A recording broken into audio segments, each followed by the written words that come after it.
There was a time when they didn't give passports to any Burmese people to go abroad. Then they permitted only those Burmese people who wanted to leave Burma for good. Well, U Ba Khin was not working as a medical doctor, even in Burmese medicine.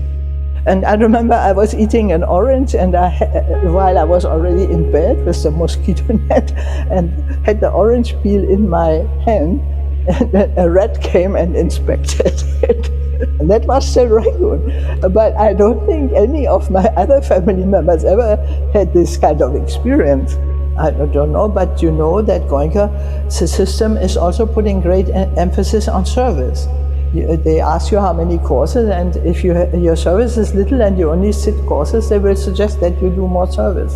And her parents came, and her sisters came, and her nieces and nephews came, and her school friend came, and so on. So I always felt this affinity that she knows how it is to live in a crowd of close relatives that don't know you.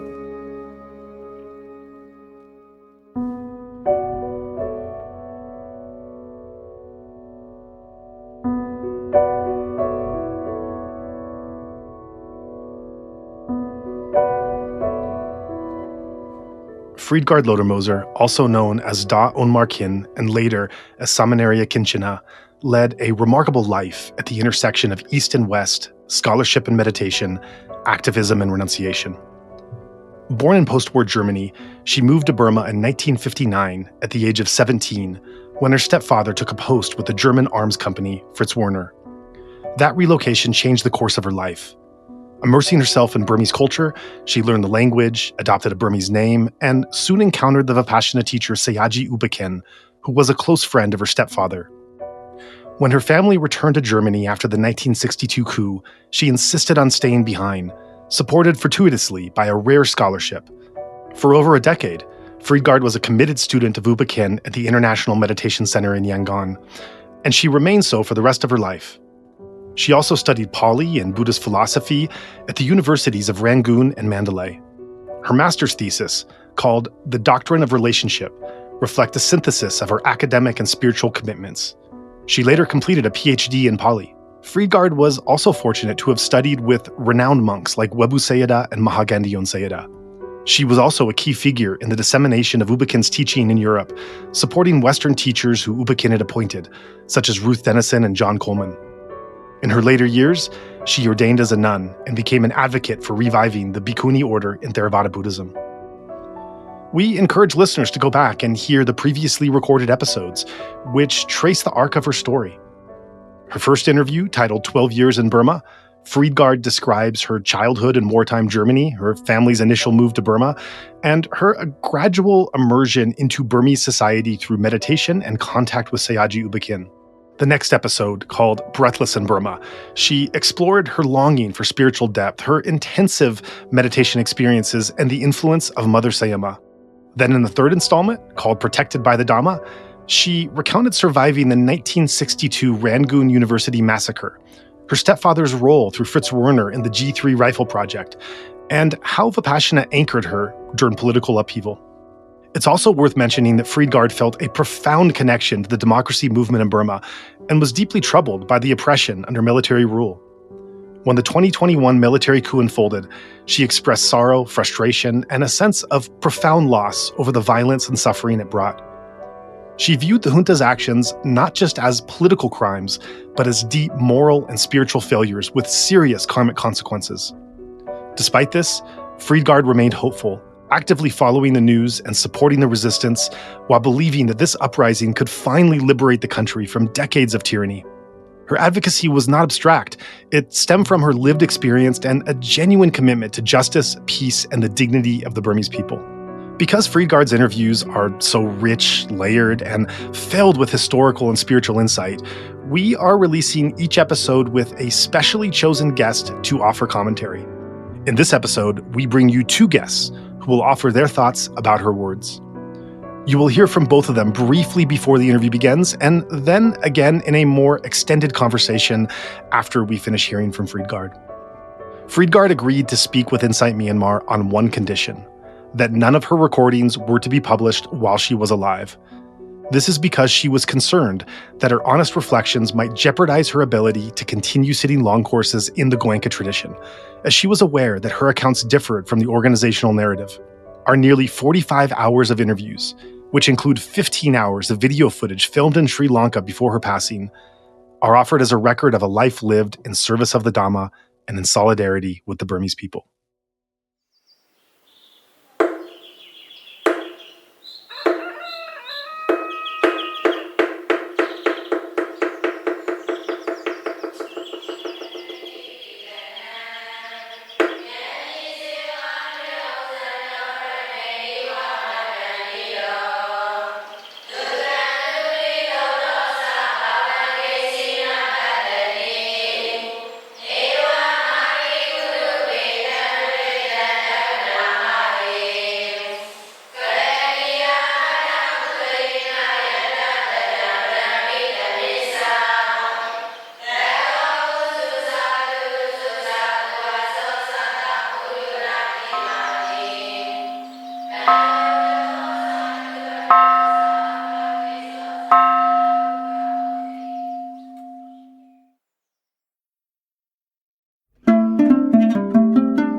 And we are speaking with Ollie Tanner.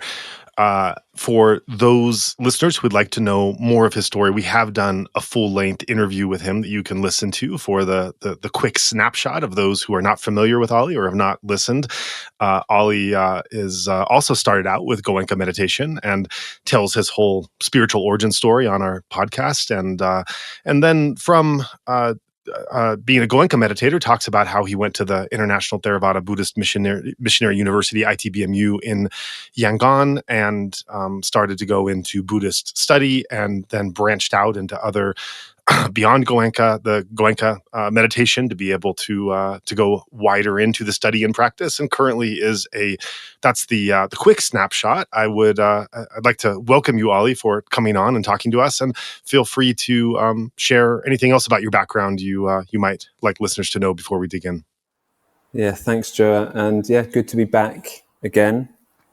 So yeah, I've 2024, I finished my PhD here in Sri Lanka. So professorship may or may not come later. So yeah, I thought I might just give an account or how I first came to know about Friedgard and how it relates actually to my PhD and my study that I was doing. So my PhD was a thesis on the adhiṭṭhāna, specifically one section of the adhiṭṭhāna, which seems to hold quite a significant place in the Goenka tradition. It's a section of the adhiṭṭhāna called the adhiṭṭhāna that's played before every residential retreat. And while I was beginning this study, a friend of mine had mentioned that there was a foreign nun, or I can't remember how he put it, a German nun who had already written, who had already done an MA thesis on the adhiṭṭhāna in English, and that it would be a good idea to get in touch.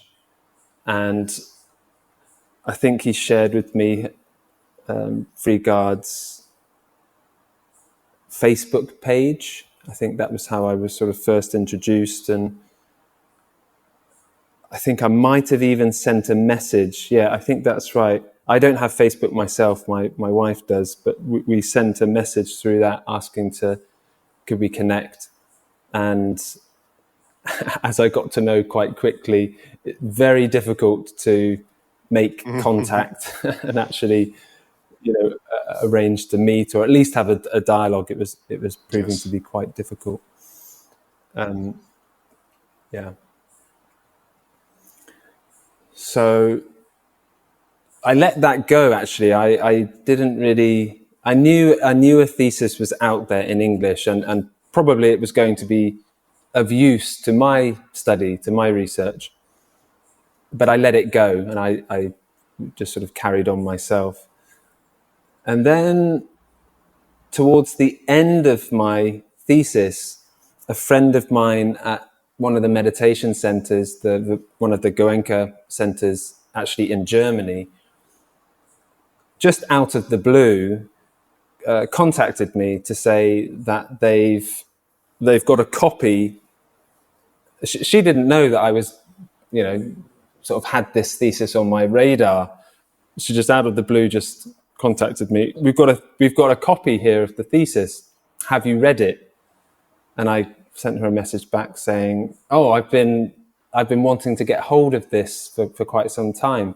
Anyway, she and her another meditator, I think an assistant teacher, were in contact with Friedgard, and they'd asked her permission. They I think communicated through Messenger or some other social media app, and got permission from her to give me a copy.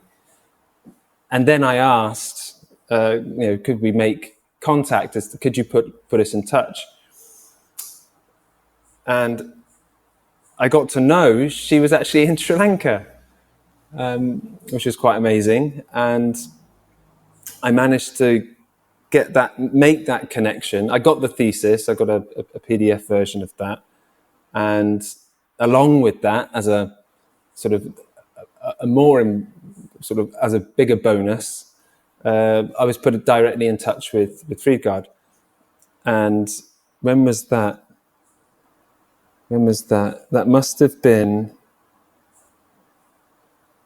2023. Yes, I think it was 2023. And we managed to have a phone call. And we spoke on the phone for about 20 minutes. So that was the first direct contact with Friedgard. And we spoke on the phone for about 20 minutes, and she was just about to sit a 45-day retreat at the Goenka Center in Kandy, Dhammakuta. So she suggested that after the 45-day course, I go up to Kandy, or just outside Kandy where she was staying. And she was very keen to discuss my research that I was doing in the Abhidhamma, the Patthana, and the Tikapatthana. She was very, very interested.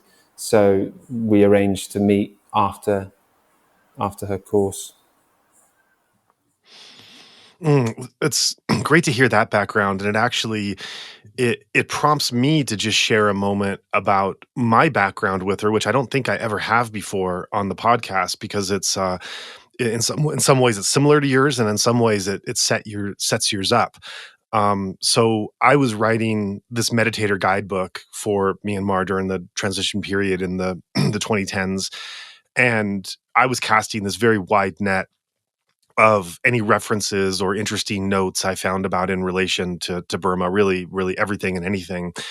And for someone who lived as remarkable and significant a life as Friedgard, it's very interesting. And I did this, and many other people have done this. You Google her name to kind of, it's the first thing you do. You Google something and you're like, let me get a basic background of who this person is. And very little, except for our site now, which references her extensively, but before our site, very, very little documentation of any kind on the internet was found with her.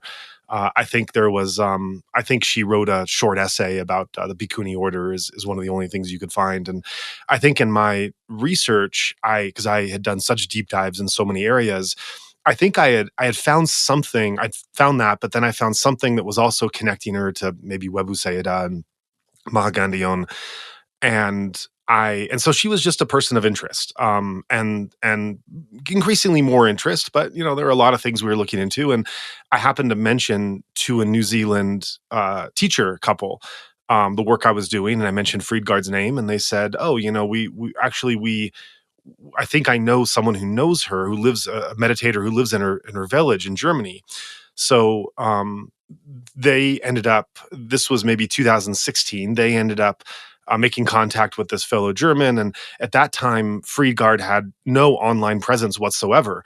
And it took several weeks for this New Zealand couple coordinating remotely with this German woman to get Friedgard on Facebook to be able to carry on a message with me. So I often laugh because anyone who, as such as you, who says that they made contact with Friedgard on Facebook, that was a Facebook account created so that I could make contact with her initially. That was the purpose of that account being created. And then, of course, it took on other Right. purposes of her. She frequently made posts about about meditation oriented things, and then about resistance to the coup. And interestingly, I would say Friedgard's Facebook account, as she was alive after 2021, probably focused more on the democracy movement than on meditation, just showing how much she was living in both worlds, and really not bypassing her attachment to the welfare of the Burmese people.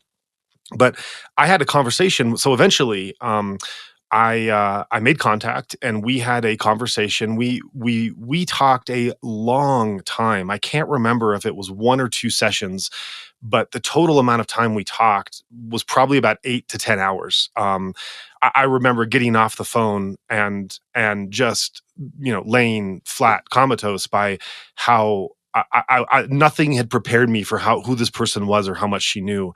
And I didn't have a podcast platform at that point, but I wrote down everything she said, so I still have those documents of everything she said at the time. And then after those calls, we corresponded in written form a bit after that. And then when I had the podcast platform, the rest is kind of history. I have went into this. I described her as my Moby Dick. She was this guest I was absolutely obsessed with. That because I had that conversation with her, and for the next 8 years, I was walking around and telling people, there is this person, and you cannot believe what she knows. You cannot believe the life she lived. But whenever you're relaying someone else's story, and especially this kind of storyteller Friedgard is, you can't really impart how significant it is, and you miss the small details, and you don't remember everything, and some things you never quite heard properly. And so I felt like this maddening sense that I was trying to shout to the world how important this was, but no one knew how important it was than me, because I'd had a private call that I had just taken notes from. And I had this just this oppressive sense of, if this person leaves this world and no one knows kind of the life she lived or the knowledge that she shares, except this very small glimpse I had, that's something I'll take to my grave. Not to put too fine a point on it, but it was that sense of burden, of importance of getting this person's words into the world. And even when she gave the condition that it couldn't be shared during her lifetime, which I hoped would have been much longer, just the fact they were being preserved was enough to be able to access those memories again. So I just wanted to take a moment to share. I've told the story before of how she came to the platform, but I haven't told the backstory of initially how we came in contact. And as you said, getting in touch with her was an extremely difficult task. And even when she did have an online presence, it still took years and years and years on my part. I went through after the podcast platform, I went through every mutual friend, I went through every contact, every email, every Facebook, sent her messages every few months. And, she just was of an age that she used online communication in a certain type of way. And it was hard to find that right moment to get through to her. And it took persistence and also a bit of serendipity to have, as your story tells, to have things kind of fall in the right places. So with that, I would like to return back to your story. And you left off just as this person that you'd heard about, this writing that was important, you'd wanted to make contact with her, you finally did as she's going into the 45-day course. Pick off from that and talk a bit about some of your general impressions, because I think none of us are really prepared for the full force of who Friedgard is until we actually have that time to sit with her.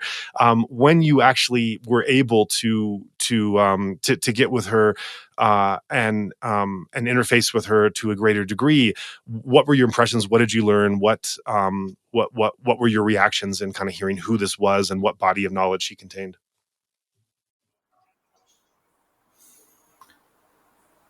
Even that first call, when we made the call before she invited me to come up to Kandy after the 45-day course, I recorded that call. So I still have that call on my tablet. It's like 20 minutes or something. Because I think she'd sort of said that right at the beginning, that, she's 80 or 79, 80 at that time. And actually, I was at a point in my thesis where there was one missing piece. I'd gone through this whole study of the history of the Abhidhamma literature and what the adhiṭṭhāna is, and translating this section, and I knew that section very, very well, and I was very familiar with what it contains and the meaning that it contains. But the small piece that I was missing, but a significant piece, was related to Sayagyi U Ba Khin, because that's where my thesis really began. Was I'd been listening to this particular chanting for years, not knowing, like I think most people, old students and even teachers in the Goenka tradition, don't really know much about it. It's just something that they have to play. So I was really interested in, well, what is significant about that? Why is it such an important thing to do before every course? And so I had all these questions specifically related to Sayagyi U Ba Khin. So I asked Friedgard that in that first call, just in case, because she said to me, I might not make it. Death can happen any time, especially at that age, more likely. So I even asked that question in that first call. Fortunately, she was there at the end of the 45-day course, and I made my way up to Kandy on the train. And like you, Joah, I didn't know anything at all, really, about her. Actually, I did know, the only information I did know was from you, because I think, do you remember I think we spoke on the phone. Do you remember that? It was a bit of serendipity again, where that was the point where I was on my way to Sri Lanka. I was planning to go there after her course and do these 15 hours of recorded video interviews. And we had, this web of connections and serendipity again. I had made contact with you asking for your help with some local arrangements in Sri Lanka. And as luck would have it, you were on your own mission to talk to Friedgard. So you were able to help me with my travel and arrangements there, and I was able to help you with knowing, what a potential treasure storehouse you had in front of you for access. Right. That's right. That was it. So that's the only information I had about who I might be meeting was from you. So I was sort of going up there, but I was going up there with a very specific aim, and she also had an aim, actually, because she had a lot of material that she'd been working on for a number of years, and she wanted to hand that over to somebody, a suitable person. So we kind of both had small agendas for the meet.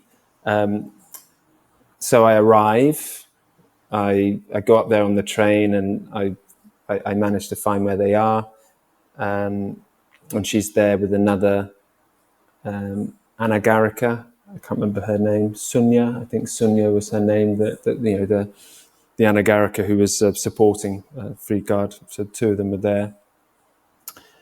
And let's just say I was there for about 5 hours, in total, and it was just basically 5 hours of just listening to Friedgard, just non-stop, just like a non-stop reel of encyclopedic knowledge, and just the detail. That was what was really quite outstanding, was just the level of detail. Which day, what was the weather like, what she was wearing, what they were eating, just it was amazing.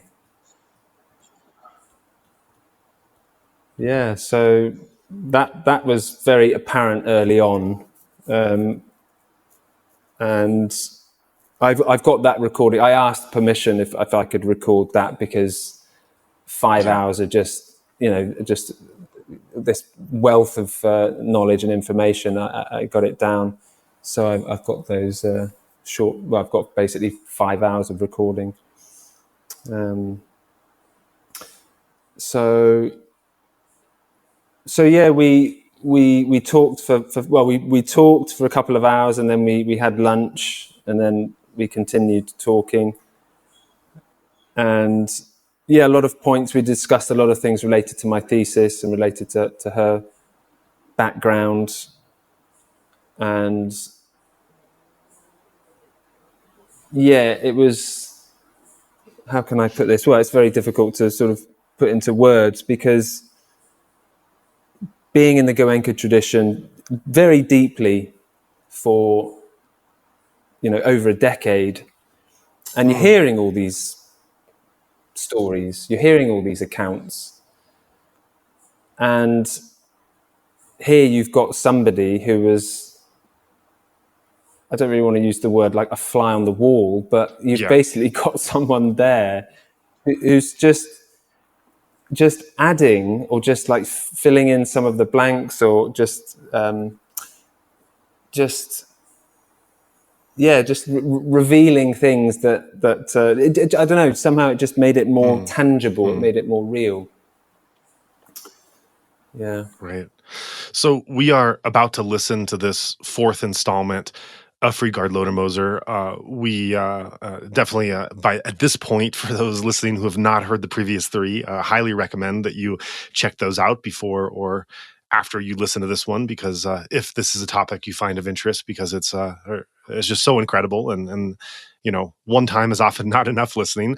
But before we then lead into hearing directly from Friedgard herself, I'd like to prompt you with a last question here for this introduction, and that's if you can just give a general overview, a general feeling of, and you've done it a bit up till now, but I'd like to prompt you to give a bit of a fuller reaction and thought about as you came to understand, her intellect, her memory, her what I would call her objectiveness. I mean, she comes across to me as a very reliable narrator of not really shading a story this way or that, but really trying to give you this full depth. I've described it almost as like a Charles Dickens kind of way of describing a scene, and how detailed things are. And along with, as you say, the fly on the wall of her just having lived such a life with so many people in so many places, and then being able to remember and tell it. What final kind of impression, general impression, would you like to leave with her as we move into listening? She, at the beginning when we met, she was, I think, like with you, cautious. I think that's one of the things that she did say to me, that she doesn't know me. She doesn't know my background, and she didn't, I don't think she wanted to sort of reveal everything without getting to know me a bit.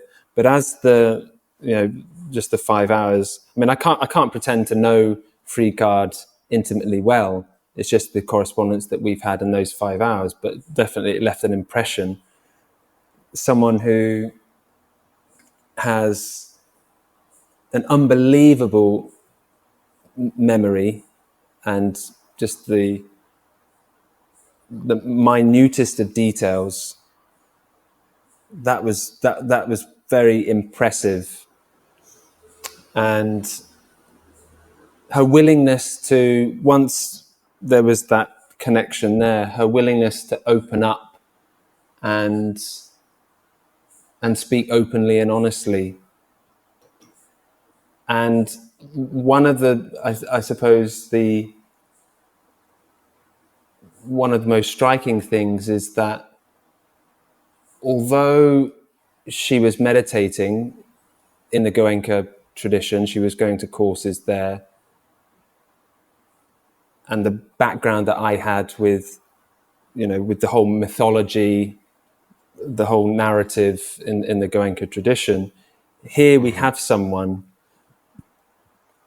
who had a direct connection with Sayagyi U Ba Khin, and a very personal one, and her willingness to open up about her experiences there, I found very refreshing, and it's certainly something that I'd never forget.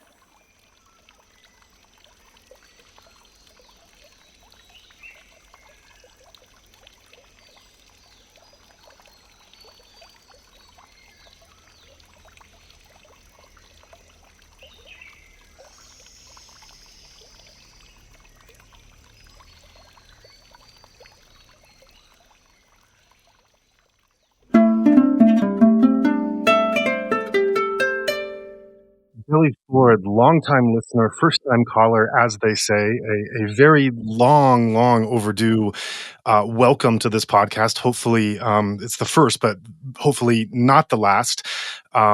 We've talked a lot offline. I'm excited to have you on speaking about Friedgard in this episode. And for those listeners who don't know who you are, and they wouldn't if they were only listening to our platform, unfortunately, and something to be rectified very soon. But before we start, I would just like to invite you to share a bit about your background so that listeners have some grounding as to some of the commentary and reflections that follow. Thanks so much, Joah. And it's a real honor to be finally on the Inside Myanmar podcast, especially an honor to be brought in for this conversation about the remarkable Friedgard. So, for your listeners, my background is primarily in the peace and conflict and human rights domains of Myanmar. Most recently, I was with the United States Institute of Peace for the past 6 years, working on conflict issues. And before that, I kind of had positions in human rights organizations and working on local governance issues. I kind of initially got interested in Southeast Asia through Buddhism, in fact, but lived in Vietnam for about a year and spent a good amount of time in central Vietnam studying at Thich Nhat Hanh's Root Pagoda there. But kind of focused for the past, 13 or 14 years on more political, human rights, and more recently peace and conflict issues. Since the coup, obviously, a lot of the effort has been focused on supporting resistance movements efforts, particularly in terms of local governance, conflict transformation, inter-resistance, cohesion building, those sorts of domains. But as you said, longtime listener of the Inside Myanmar podcast, and very, very honored and excited to be on here to talk about Friedgard. So one of the things I'm really looking forward to getting your reflections on is that as we've done this kind of commentary for Friedgard's episodes, we've exclusively been talking to people who are deep into meditation, monks, meditation teachers, longtime practitioners, especially in the Goenka organization. And it's not surprising that someone from that background would find Friedgard's reflections so important and so fascinating, such a singular figure that gives so much insight into that particular tradition. But what I think is really remarkable about Friedgard is how she transcends so many categories. And I've said this before. You could look at her reflections on the mindfulness movement and being a student of U Ba Khin and Vipassanā spread worldwide. But you can also look at how groundbreaking she was in terms of gender equality and advocating for the Bhikkhuni order, or her advocacy of Burmese democracy democracy and freedom and human rights in a political sense, and how aware she was of certain aspects of conflict and history. And and I've heard from other listeners that are outside of the meditation context, and you do have a meditation background, but you also have this added background of your engagement with Burma. And what's been remarkable to me is that listeners who come from such different backgrounds and far from meditation, and interested in Burma itself or history or more of the political developments, across the board, there has just been this almost addictive listening to Friedgard's story and her role as a storyteller and how unique and how she stands out. And so the first thing I want to prompt you on, well, first I want to give some background. Before these episodes were released with Friedgard, while she was still alive, she had set the condition they couldn't be published until after her passing. But she did allow me to share them with a small group of trusted individuals who agreed to keep them private, about a dozen people. And you were one of that dozen. So you've actually heard this episode, and you've heard many more episodes, maybe the whole 45-hour archive. And so those were shared privately and confidentially with you, with her permission, while she was still alive. And so what I want to prompt you on first is, you're not new to this story. It came on your radar last year when you listened to it then. As someone coming from your background, not being so super familiar or invested in the Goenka narrative, especially, or even the spread of Vipassanā, but very much invested in the Burma story. What was it about Friedgard that really grabbed you and pulled you and had her as this unique and singular voice, when someone, in your position, you had access to many different voices and many different stories, and you'd read and heard many things. What was it that still made Friedgard stand out in that context? Yeah, that's a great framing. I mean, I just as a caveat, I'm by no means a meditation have any expertise in that domain. I primarily have, my background is in religious studies in undergrad, and is coming from more of an intellectual rather than practitioner standpoint. I'm a very undisciplined meditator. So that whole dimension, the way in which she articulated the Vipassanā practice that she undertook with Sayagyi U Ba Khin was totally new to me. I mean, that whole characterization in the Goenka tradition, all of that was all new to me, and I have no expertise whatsoever in that domain. So that by itself was really remarkable, and the way in which it differed from a lot of the Western conceptions of insight meditation and Vipassana practice was quite stark in terms of her characterization of I don't know, elements of the practice that felt almost mystical. And I'm reticent to kind of like remark on it because I don't have expertise, but it just felt quite different than the practice that I'd encountered in the West. Her focus on paramis and the perception that people have some sort of like innate capacity to achieve heightened states and others do not. Those dimensions of the practice, which I have heard from my Burmese friends and some practitioners, but only offhand. But it felt like it was quite different than the way in which Vipassana is practiced in the West. I'm curious your reaction to the way in which that translation has happened from Burma to the West.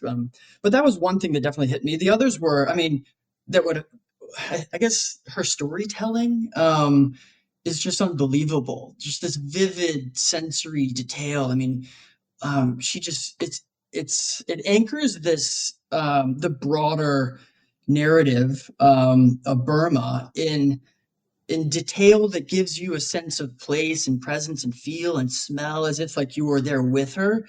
And that vivid kind of storytelling ability is, I don't know if I've heard anyone speak that way, frankly. In part, I don't know, it's like she spoke so plainly, so clearly, and she clearly had nothing to prove, It's like she was there to just recount her story. And yet the story is unbelievable. I mean, it's situated in some of the most important moments in Myanmar's history. And the way in which she just articulates these subtle details of how someone was standing, or the look of someone, or the color of a flower or something. It's just remarkable. I mean, just I wish someone could have studied her brain, just like the ability to recall with such vivid detail. And maybe there's critiques that her memory was faulty or something, or maybe it was made up, but it's like you even caught her in moments where she would correct herself. She was like, oh, I saw the yellow haze of the sunset. No, it was a blue haze. And it's just like, it just felt so credible to me. And it was just that plain language and the beautiful storytelling was so captivating. And then that is embedded within this broader, she was kind of like, I feel like you said on a previous podcast that it was kind of like 7 years in Tibet. In some ways, I feel like it's kind of like a Forrest Gump thing, where it's like she was there. Yeah. It's like she was in there. She was like in the room where it happened in these incredible moments in Myanmar's history. And so that combination of the grandeur of the moment and the vivid detail of her experience just created this intoxicating sort of narrative that I loved. And then it also, just from a historical accounting standpoint, I learned a ton, just in terms of the relationship between the military and the sort of business community that her stepfather inhabited, and the way in which the military has changed, frankly, over the years. And the relationship with the Sangha, which has also come up in some of your recent episodes, including the incredible one with Iselin. But yeah, I think those were the general points that kind of stuck out to me. When we get into the episode, I guess we can discuss more of the details, but those are the big ones. Yeah, that's great. And I want to prompt you with another question. I want to take advantage of your presence here as someone who has done such deep dives into the current conflict, as well as some of the history of where that came from.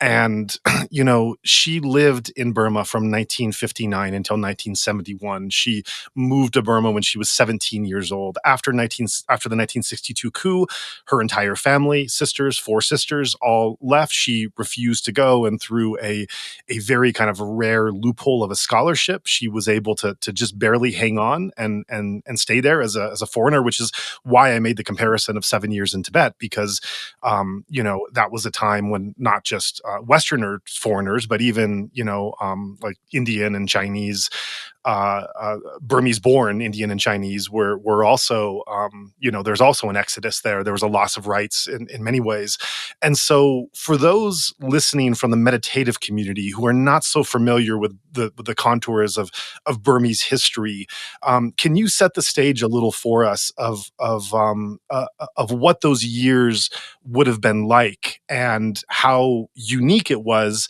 that Friedgard, that this young German woman would be able to be around for them? Sure. Yeah. I mean, I'm not a Burmese historian, but the general contours certainly I'm familiar with. I mean, I think it's hard to understand how. I mean, it's hard to kind of characterize the incredible nature of her ability to be there then. I mean, 1959, when she arrived, was such a pivotal year. I mean, this was a moment of immense turmoil. Coming up to a 1960 election that would be so consequential, and that would kind of set the stage for a 1962 military coup that would really set the country off on decades of military control, more or less until today. But she was literally like there when it happened in 1962 when the coup took place, and I think it came up in a previous episode of yours where she was actually quite nearby when the student union at Rangoon University was destroyed by the Myanmar military in its attempt to kind of suppress student uprising.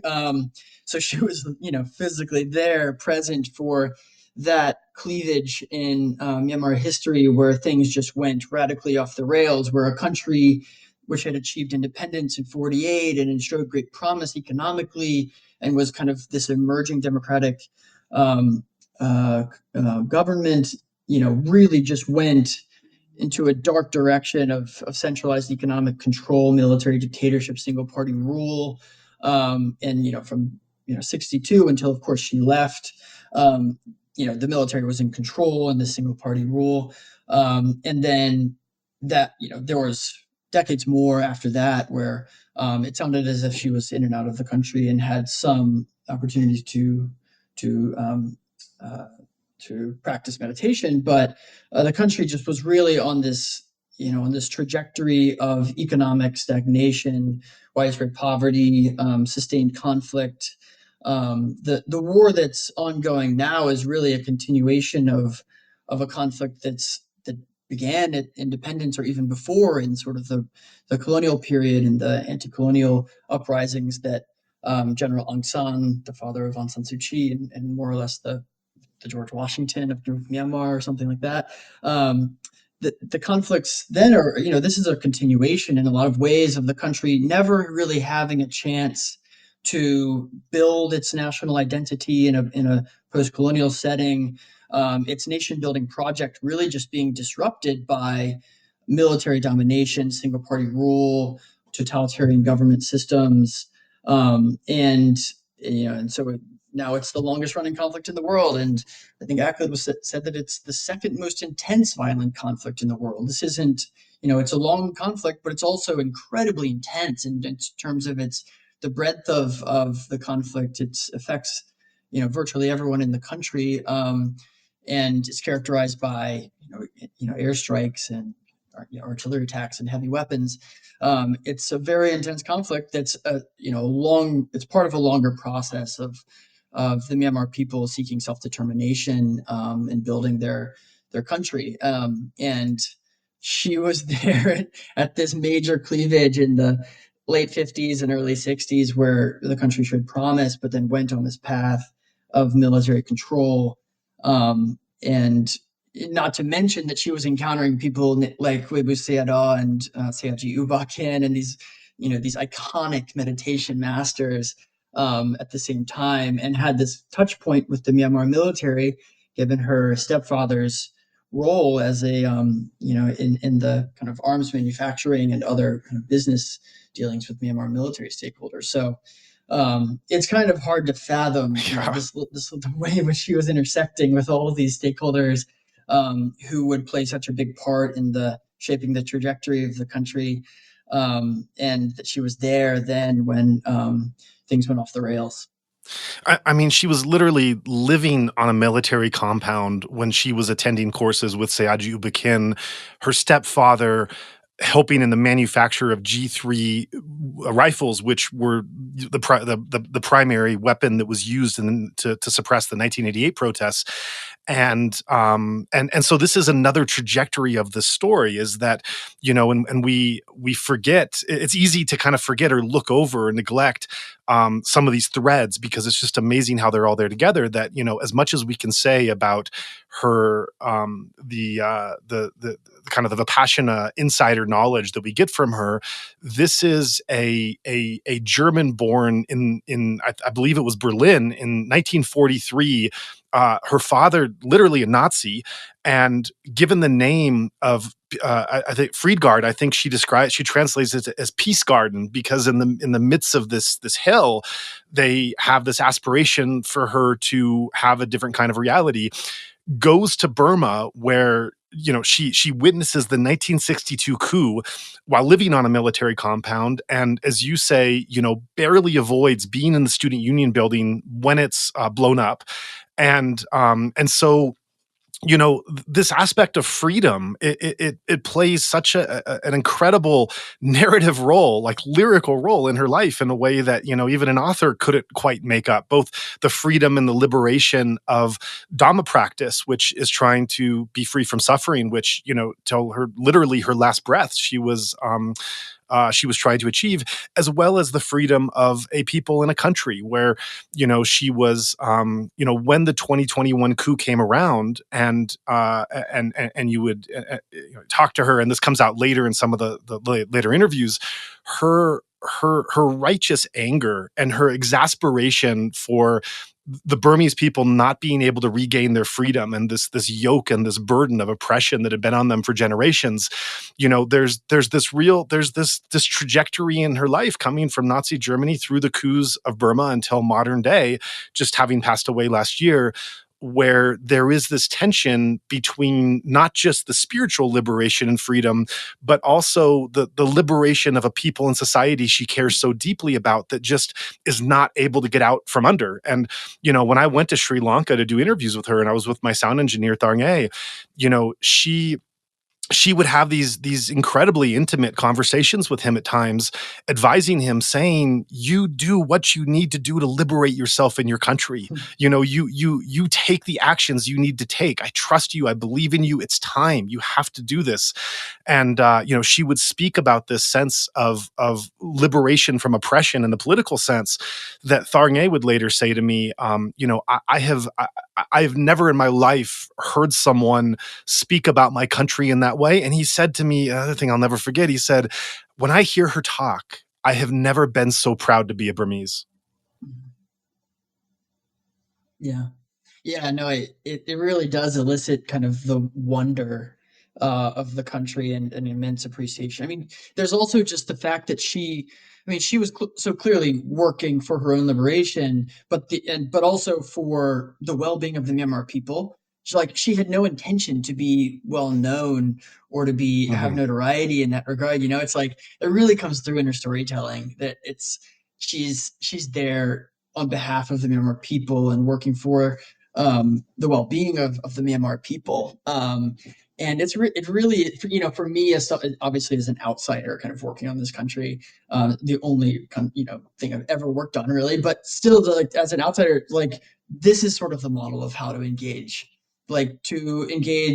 with humility, recognition that you are an outsider, recognition of the immense beauty and complexity of the place, and approach it in service and not with the intention of achieving some sort of to be known or something like that. That really hit me as well. I feel like it was such a beautiful, and it's like the fact that I never heard of her before you shared this stuff with me, and it's just like, how did I not know about this unbelievable person and story? Yeah. And maybe I shouldn't be surprised given that her selfless approach to this work.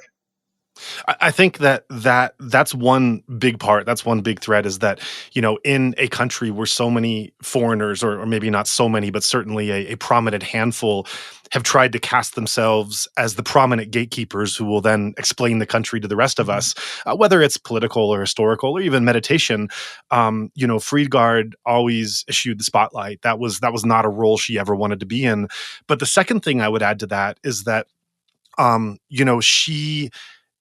there was no spiritual bypass as part of her. And that's a huge thing to say because there are foreigners who have interacted with Burma to some degree, from a fleeting interaction to a long-standing time, that really don't, and I could say this from experience, from knowing these people that I'm thinking of now, that never really saw their interaction as a personal level, as thinking about them as members of society, of three-dimensional people, living in the world, but more as I don't want to say a playground. That's too extreme, but as a kind of spiritual training ground. Not much more than that. Simply a spiritual training ground to be able to access the most from the learned teachers that were there, and then to be able to bring those teachings either for their own development or for their community elsewhere, but without having that really deep interaction with the society itself. And that was another thing that, especially having you on, that we're able to go into some of those details, aside from just the spiritual part of it, is that, she, as much as she was committed to that spiritual practice, she never, there's nothing in her that you could ever point to that shows that she's looking at it as just a spiritual development ground, a playground to be able to achieve more attained and higher states. It's the living, breathing fabric of the human society that she's a part of, and the Burmese society that she's a part of.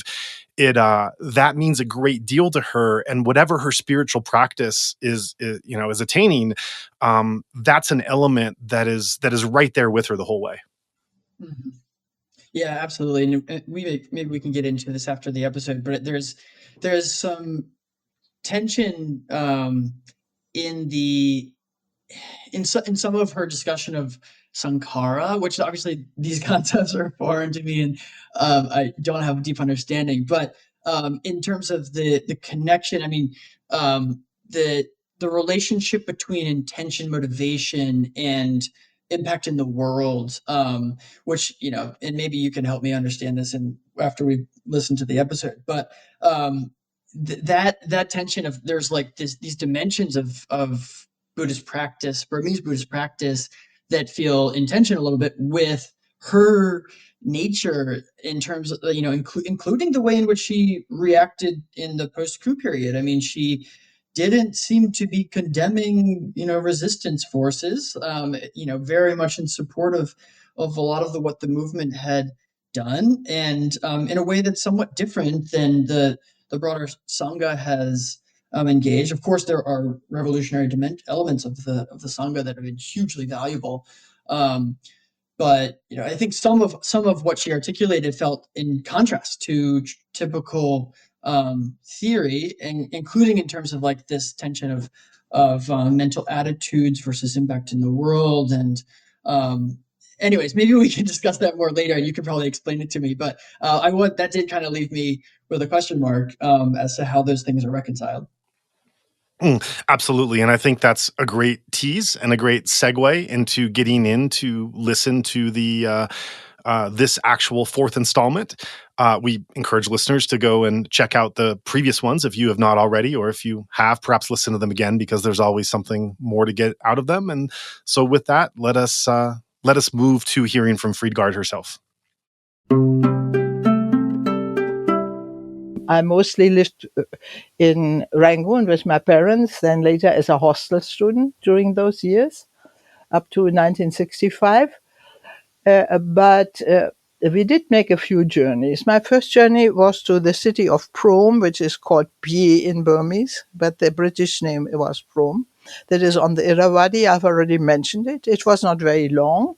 And it's not a minority area. It is actually a place where my stepfather had business with the Burmese army. But the way we came along as family members, we didn't see much of the army.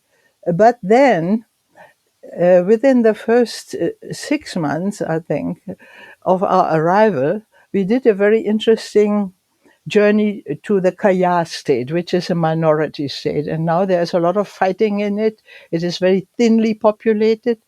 And in the days of the British, when the kingdom of Upper Burma was still independent, this small portion was contested between the British and the Burmese kings. It is on the borderline, Kayah State.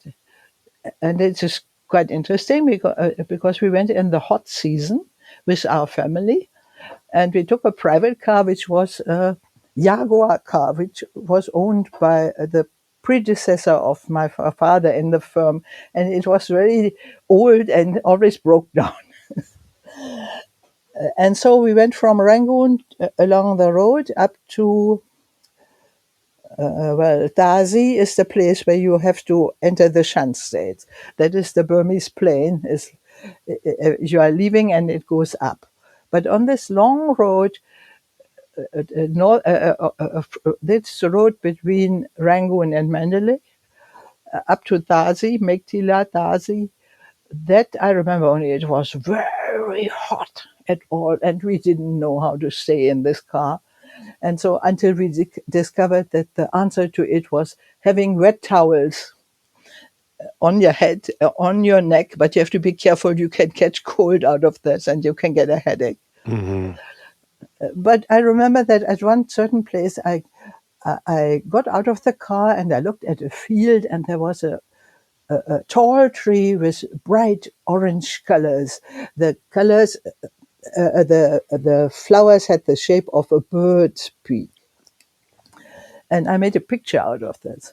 So the mountains, they were sort of violet not many leaves. But it must have been March, really. That is when the leaves are falling and the new buds are coming and when the trees are flowering. So this very mist in the and the mountains with the forest in a kind of light yellow haze. No, bluish haze, and this bright red tree, and then the field, it was earthen brown and so on.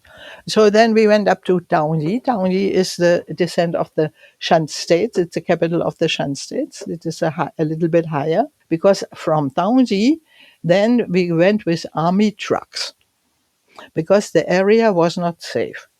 Taungji is the capital of Shan state, but our journey was going to the mochi mines, which were very famous in British days because it was the world chief source of the mineral tungsten, and tungsten is very important for some technical thing, I think, in weaponry. It's a rare mineral, and it was no longer in work. But the purpose of the journey there is to find out whether the mining could be taken up again. And that is why my stepfather and some other Germans, there was someone from the embassy, German embassy, a couple, but he came in a private capacity simply because it was a good, convenient way to see the countryside. And then some soldiers in these very large army trucks, and they also broke down every now and then. And we went through the forest, the teak forest. It was not very dense, and the season was hot and not many trees on but of course in the Kayah country, it is a little higher, so it was not quite so hot as in the plain. And we spent the night in Loikor, which is the capital of the Kayah State. I remember that in the middle of Loikor there was a hill. There's a hill, and I think it's still the same. Up on top of this were some ancient pagodas, but we didn't climb the hill, so I saw them only from a distance. And then we continued up to Mochi Mines. Mochi Mines is quite in the south of the state, and it is not so far from a big water dam, which is, I think it's called Balu Chong. It was a waterfall, but then they built a dam, and it became an electricity generating facility, which was the largest in Burma at that time. I think it's still in operation, but now, of course, they have more dams and more electricity works. And then when we came to the Mochi mines, we saw that, of course, the mines were there, holes in the mountain, and you can just see the opening. And there were some poor people sitting in the dirt in front of it. They had some basins with metal, and they were trying to dig up the minerals. They're using manual implements and shaking it and sorting that out. They must have been local people. And of course, my father said, "Well, of course, if this mining is really going to be reopened, then there will be machines, and there will be more. And these people, they have to disappear here because they will be in the way." But their houses were not there. Now, I do know that the Mochi mines have been reopened, and I think when the government took over and the military took the latest coup in 2021, it was an Australian firm who was starting to open it.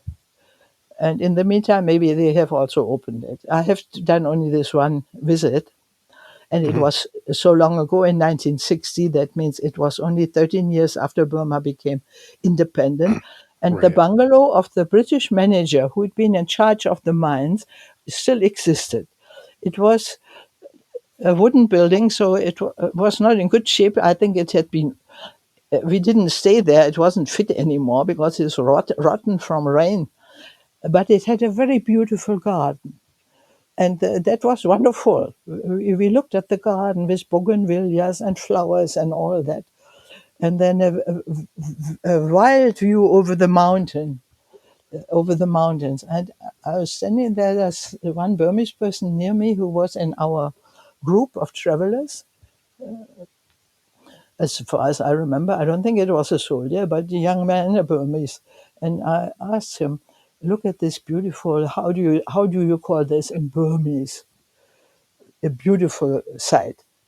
And he said "Tayade," which now, of course, at the time I thought it is Taya. I remember, but that is what he learned. That is how I learned the word for beautiful land, pleasant sight, in the Kayah State, in the bungalow of the previous British manager of the mines, in his garden of flowers that was still existing.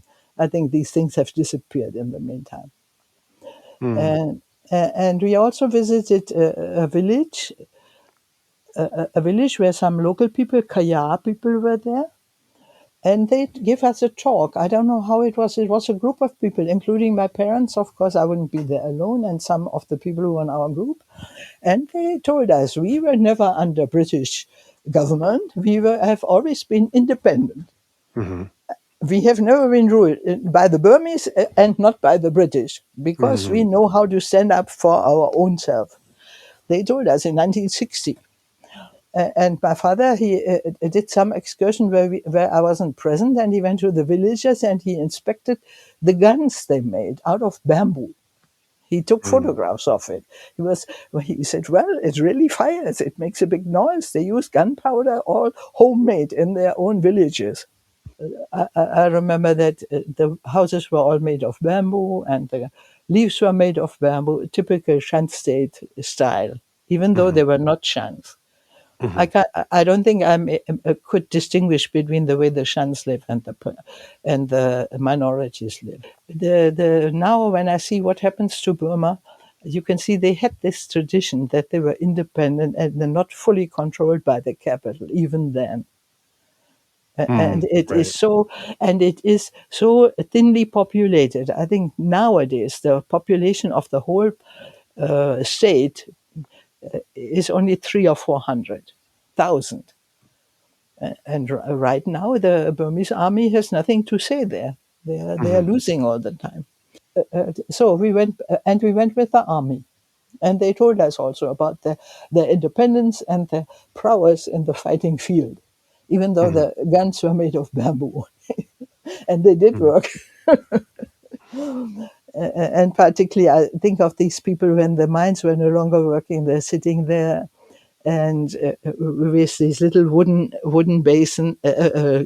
metal basins, very dirty, and trying to get some ore. And then, I don't know, they must have sold it in the next capital, maybe in Loiko.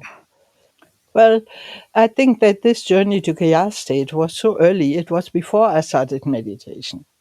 And it was a typical army convoy.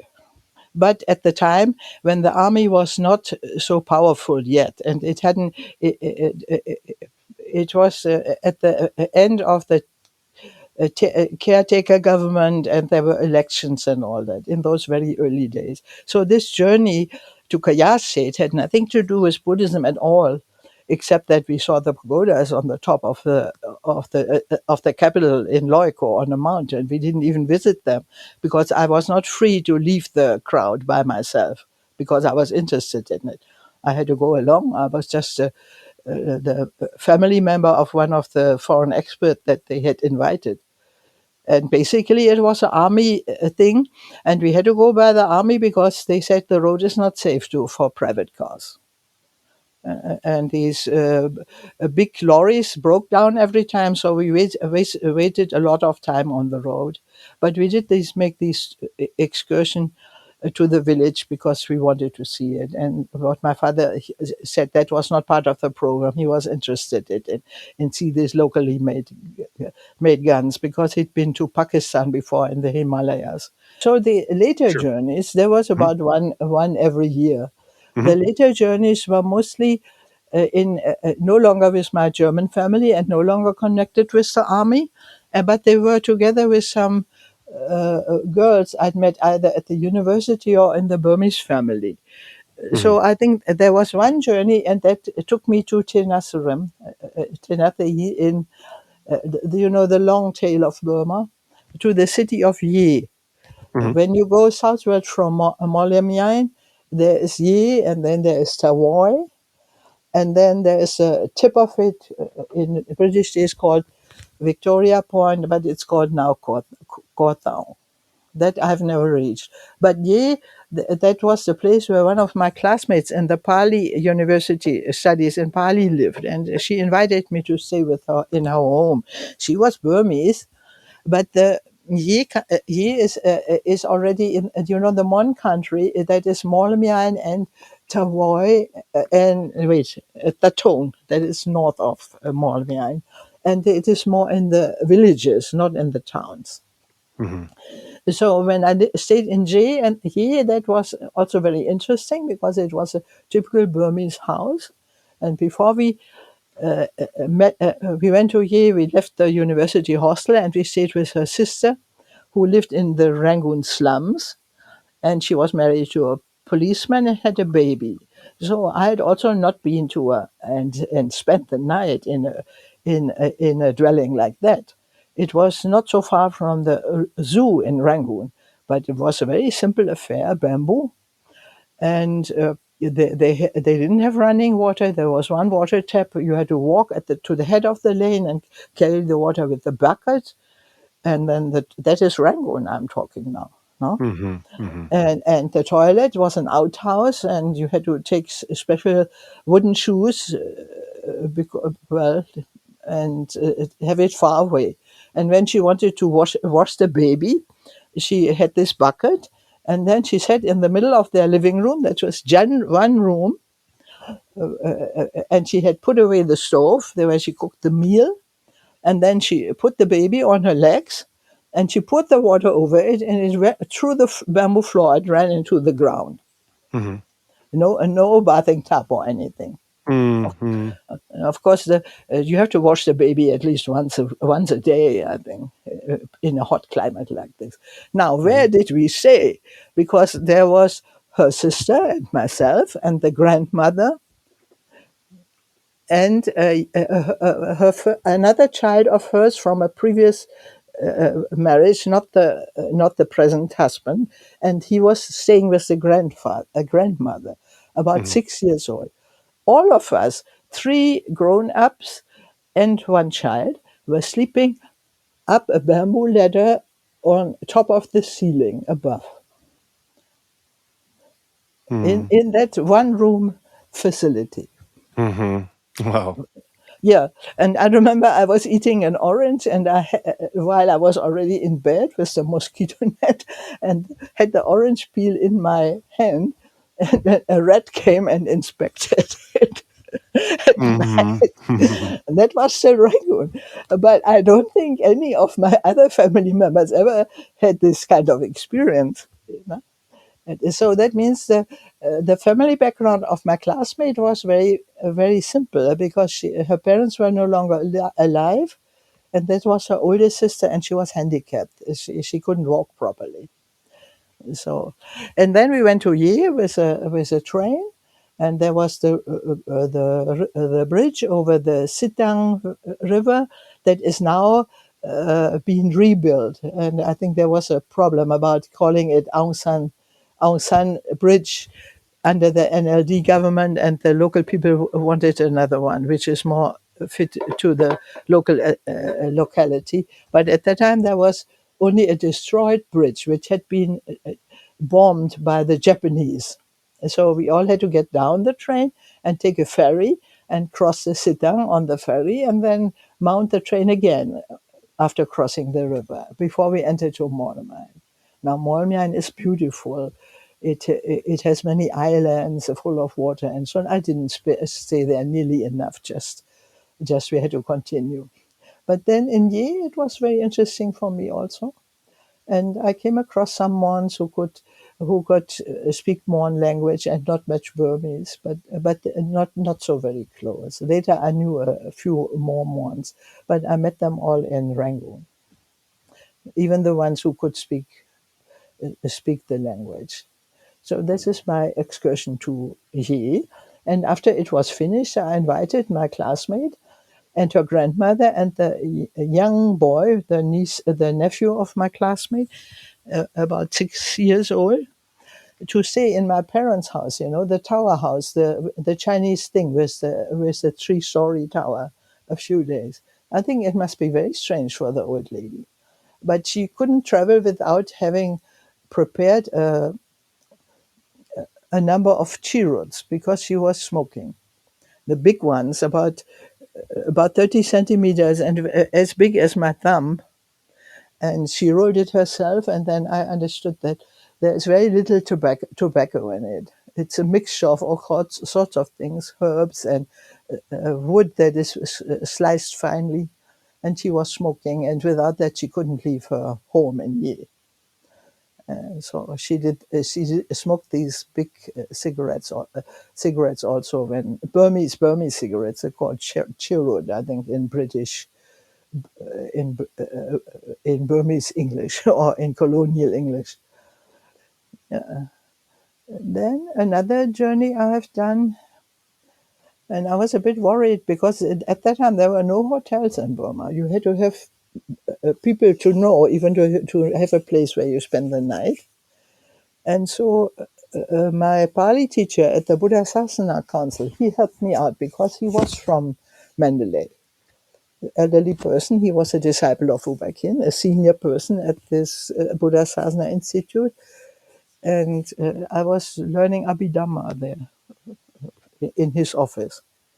So then he said, you go to so-and-so, that is, my sister is living there, and she runs a private hostel for university students.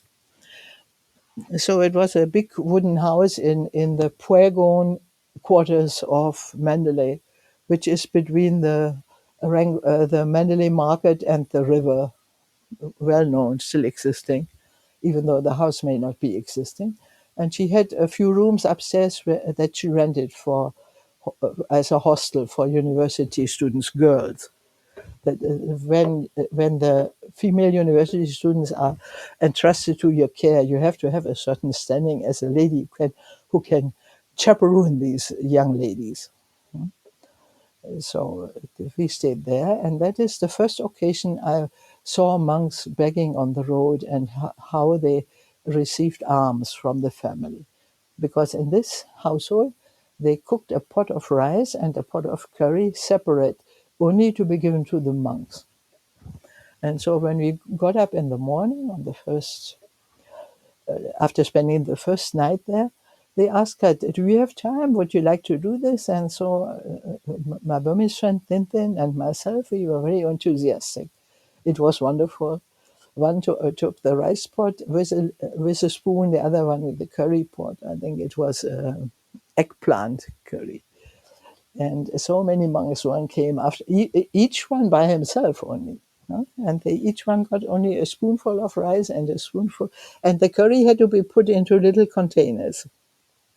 The Burmese monks have in their bowls little metal containers with a lid. So the layperson takes it out, puts the curry into it, closes the lid, and then puts it in the bowl. Only the rice is loose. The curries are in these little containers. So much in Rangoon, there are lots of Mons living in Rangoon who can't speak the Mon language anymore. Some of them were my close friends, because Rangoon is actually a city of the Mon, and the Shwedagon Pagoda was a Mon pagoda. It is under Burmese rule only since the middle of the 18th century. And the king who conquered it, he was so drastic that most of the Mons ran away to Thailand, or to the more remote places where they are still there. But the ones who remained in Rangoon, they became Burmanized. But they still know that they come from Mon background. And the same with the Karens. The Karens also from Lower Burma, but there are many Karens in Rangoon. And well, if they had some education, they sometimes held office and under the British. And as you were integrating more into the culture, I'm just recalling some of our past conversations as you describe this, and there's a few anecdotes you told me I'd like to prompt you to share that were quite interesting.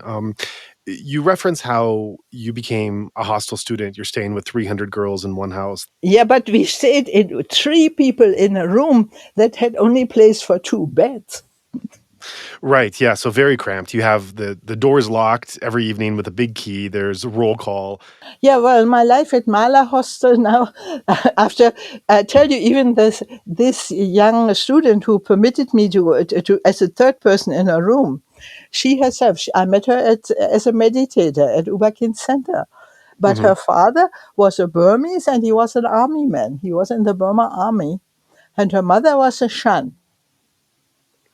And the mother also meditated. I suppose both the parents were meditating, but I don't recall the father. I only know his name because she is Molly Piemont, so her father was U Piemont or Captain Piemont. But I know only 2 army people who were meditating at U Ba Khin Center. So this is the second one. Well, captain is an officer, but not a high one. Captain is an officer, but not a high-ranking officer. The people, the army people who came to my father's house to do business with Fritz Werner, they were, if they were normal, they had the rank of captain. If they were important, they had higher ranks, major, and Ouyang, he was brigadier. U Ba Khin's view of life was quite different. He has written in his book on what Buddhism is, there are 3 kinds of universe: the physical universe, the universe of beings, and the universe of sankharas. And they are the one and same universe. It is only how you look at it. No? And that was important. U Ba Khin has said to me very often that all he wanted to do is to understand the universe of mental forces or sankharas.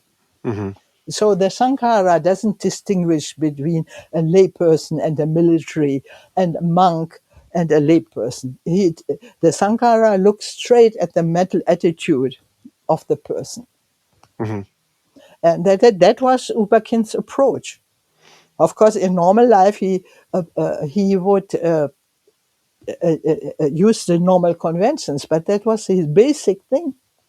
He didn't say he is a bad person because he wears a uniform or this kind of thing. No, but in actual fact, I think he was not so influential in the army also, because when U Ba Khin came to Germany, that was the time that caretaker government was there, because in this government delegation from Burma that my stepfather met, and why that was the reason why he was sent to Burma by this firm and even employed by them, because he was only on trial at that time.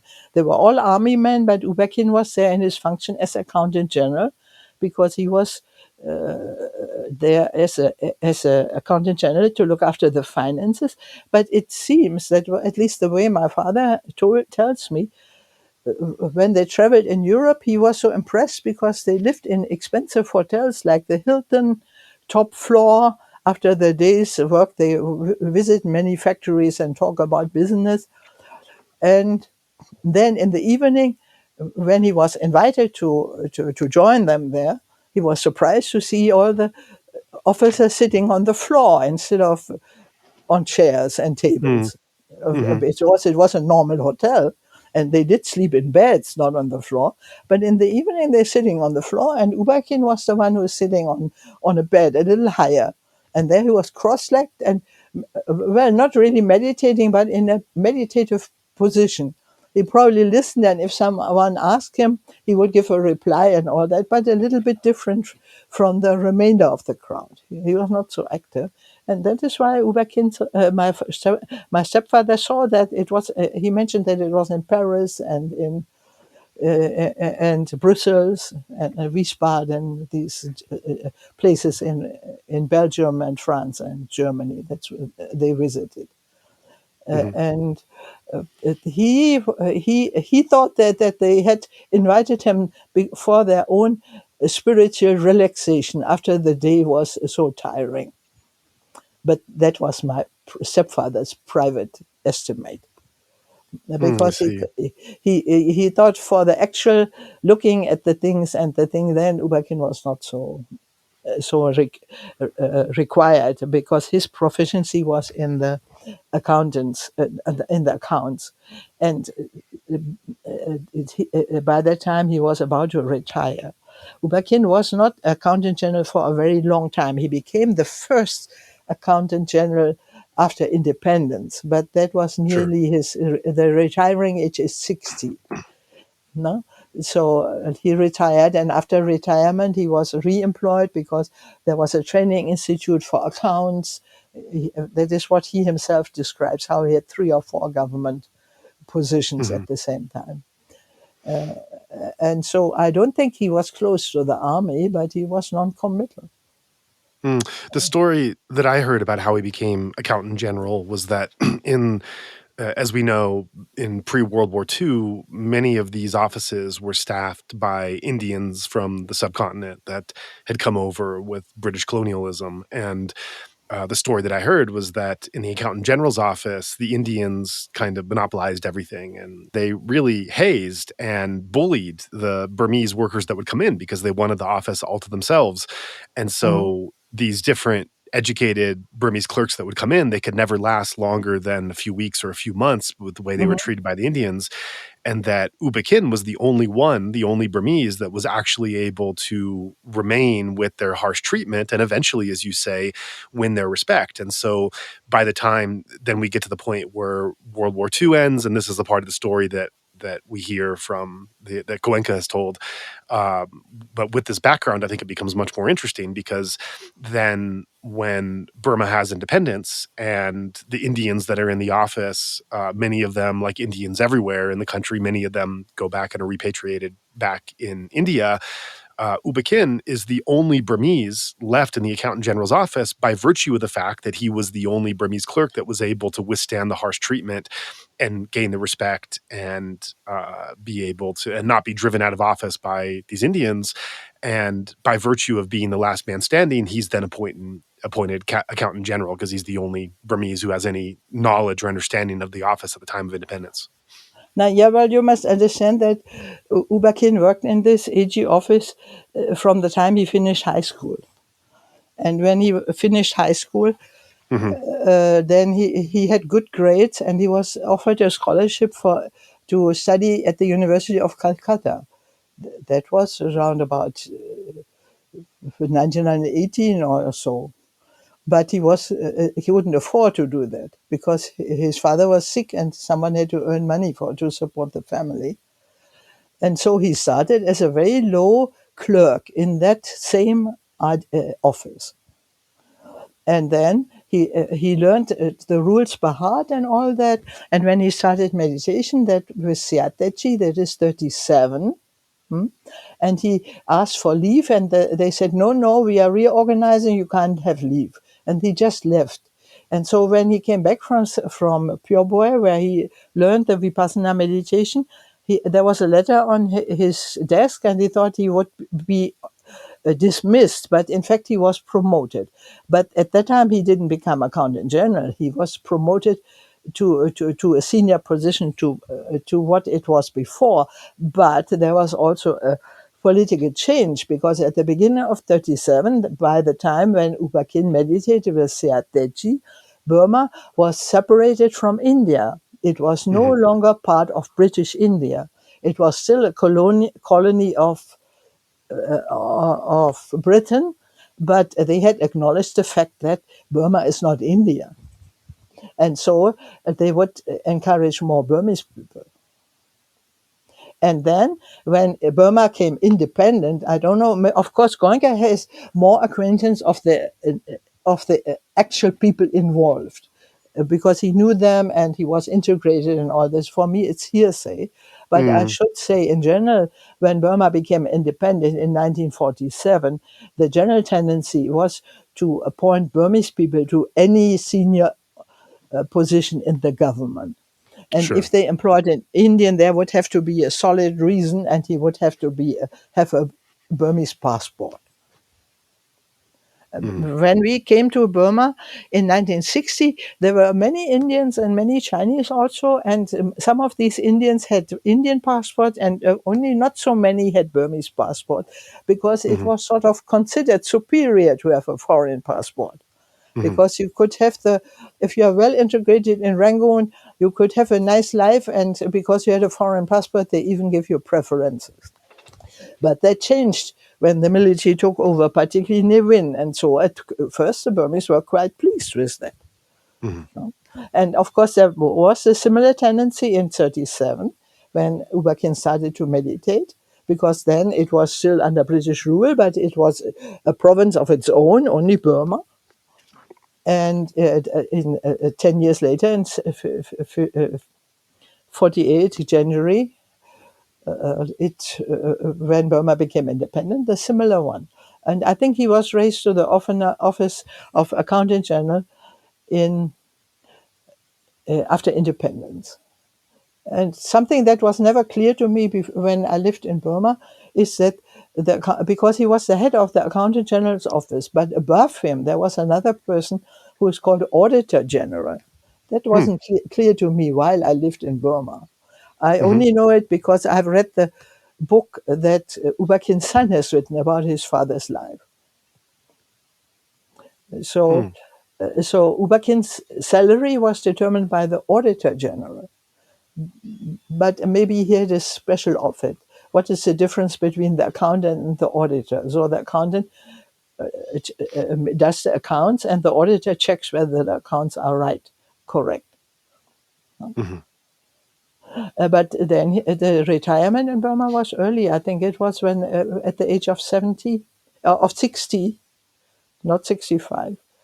So he was, and U Ba Khin is born in the 19th century. I think 1899, yeah. So he was 16 and 59, 60. That would be his normal retirement as a government officer. Right. And at that time, he was already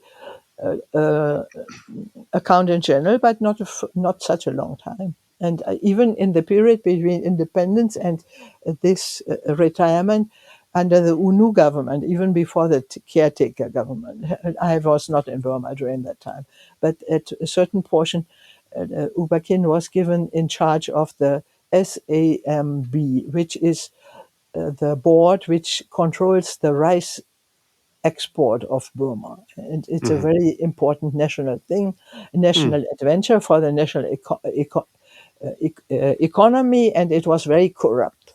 So that Burma was making a loss. And so they called in the accountant general to check on it. And U Ba Khin did that. And there is a little bit description of how he did it, but it's not from my personal experience. Because it was before I came to Burma. U Ba Khin has written on it how he did it, with mettā and meditation. But before he started, he asked UNU to give him the authority as if he was a minister, because he knew if he didn't have that, the people wouldn't listen to him. And then he reformed that. I still know one lady who became a very devoted meditator. So I even met her, who was employed at the SAMB. And she had tuberculosis and a poor family. Her husband was long dead. And she said, I meditated. I coughed with blood and it hurt so much. But finally it healed. When we talk about U Ba Khin as a healer. But she did it because she was working in the office where U Ba Khin was in charge for a limited number of years. Tell me more about that, about his reputation as a healer. The main thing is what he's also made clear to Goenka, that he didn't want people to come to his meditation center just because they were sick. So, but he did heal. There was once a boy who was bitten by a snake, and he lived in the center, and U Ba Khin healed him. He took his hand. He was bitten by a poisonous snake. And U Ba Khin took his hand and meditated, and the poison became harmless. Well, there's Sosusu, and she said, well, in previous years, we never took any medicine at the center. We always heal ourselves only with meditation. And we use only saffron, that means kurkuma, the yellow powder, that is used for cooking. That has antibiotic qualities. It is really quite good. And the other one is sesame oil. And these they kept in the shrine room and they distributed to meditators who had medical problems, but only a small amount. I also got some of it. They gave it to you in a piece of paper. And they said, put it on the place that hurts when you meditate. No. But it is not given to everybody. And particularly not to the ones that have done only a single 10-day course. You have to convince them. But Dosusu was very serious. She didn't take any medicine, even if she had serious trouble. And so because I relied on her, because U Ba Khin said, you ask, if I have no time, you ask Dosusu. So when I got sick in the meditation center, I had diarrhea with blood in the stool and fever. And I refused to see the doctor and take any medicine because I had been led to believe, according to Dosusu, that I should meditate and it would disappear. But U Ba Khin didn't want it because it was dangerous and he was responsible for me. But I was very stubborn also. He couldn't get rid of me because I was already in the center. And I think my parents were not in Burma. My mother was away. But my sister was there alone in this big house. And the university was closed. And my sister came to see me at the meditation center and said to me, Friedgard, please come home. I'm alone there with all the servants only. And I just locked the door and said, don't come and talk to me. Because that is how I understood that they expected the meditators to react, not to meet outsiders.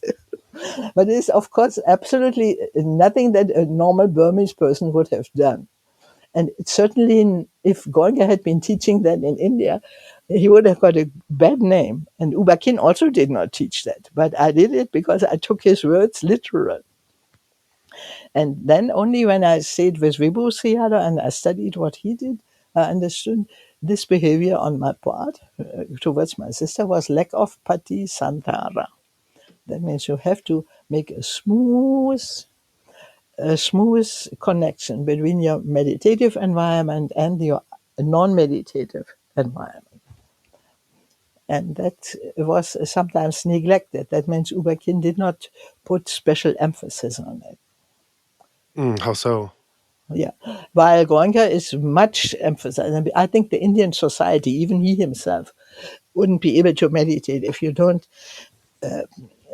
take into account the influence of the family.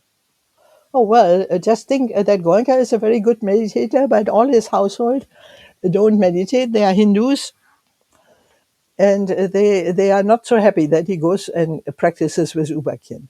How can he become an assistant teacher of U Ba Khin's method? He will not be able to develop in his own meditation because the influence of his family, where he sleeps every night and where he eats and where he spends any time when he is not at the meditation center, is always his normal surroundings. Goenka could only develop to a very high state after his family were also meditating. And that took several years. And that is why I didn't see much of him when I came. No? Right, I see. So getting back to the role that medicine and health and healing played, there you have referenced before that you said just now that Sayagyi U Ba Khin and his disciples would not see traditional or conventional doctors or take medicine. They really didn't take anything except for sesame oil and this curcuma powder, I believe it's called. And Kurkuma, that's a kind of yellow powder. It has various names also. In Burmese, they call it sanwin. Kurkuma is the Hindi name. Did he seek out any traditional forms of Burmese medicine and herbs, or was it just really these two things, this powder and sesame oil? Just only that. Just only that, yeah. Yeah. Hmm. And that only in special cases, and not to routine or anything. But it was in the decision of the individual meditator what kind of treatment he wanted to take if he got sick. So he didn't encourage this in others. It was just what he followed himself. No. And you must see that Burma is a country, particularly when the people don't have money or not very modern, then they wouldn't rely on, they would rely on the traditional medicine, like the lady with the tuberculosis. She probably couldn't afford the most up-to-date treatment for tuberculosis. But in this case, Sayagyi U Ba Khin is not even relying on local traditional medicine. There are many herbalists and different cures he can seek out. He's only having two things. He's not even relying on the local options that are available. He's just having the sesamin oil and the curcuma powder. Well, U Ba Khin was not working as a medical doctor, even in Burmese medicine. He was working as accountant general, and in his spare time he was teaching Vipassanā meditation to reach nirvana. That is what he was. So this medical was very much of a sideline. And in fact, later when U Ba Khin got more sick, he was usually very healthy, and he told me on two occasions in his life, when he healed himself with meditation. Yeah, well, before he started to meditate and found a center of his own, but when he was already practicing meditation with Sayagyi for several years, he got a trouble in his eyes, which he called cancer of the face. What it really was, I don't know. The U Ba Khin's son gives a more detailed description on what it was and how he had to take leave and had to take treatment at the Rangoon General Hospital, and it wasn't cured, and then at some other facility, and it wasn't cured. So then eventually his eyesight was affected, so he would have to retire and not be able to work. So when he didn't know what to do, then he made an adhiṭṭhāna and at home, and he said, I will keep 8 precepts, and I will my food will be only rice and salt, and I will meditate. That was during his holiday, which was his sick leave, because the doctors had already failed him twice when he was in an institution. And he just meditated intensely with this adhiṭṭhāna, and may I be cured. And eventually he was able to overcome these physical effects with his eyes. And the way he described it, that's not the way my mother would have described it as a trained doctor, but he described it. To me, he said, I was able to teach others only after I cured myself with meditation from the cancer in the face that I had. And that's all. I wasn't present there, but he talked about it sometimes, not only to me, but to other people. And otherwise, but in his old age, when he got prostate trouble, that meditation was not enough to cure him. And there So was, what did he do? well, he took medical treatment, and also, at least Ukole said, of course, the doctors also made medical mistreatment and made it worse. But that is the disease that took his life in the end.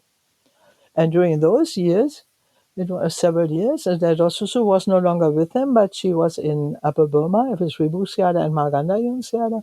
And he said, when we started, we always said that only the Dhamma would save us. But now he's taking so many medicines as if he had never done it.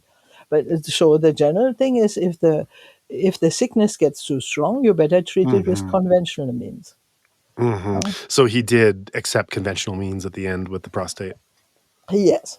But there was an operation, and the standard of medicine in Burma is not very good, even though they took a lot of trouble. No?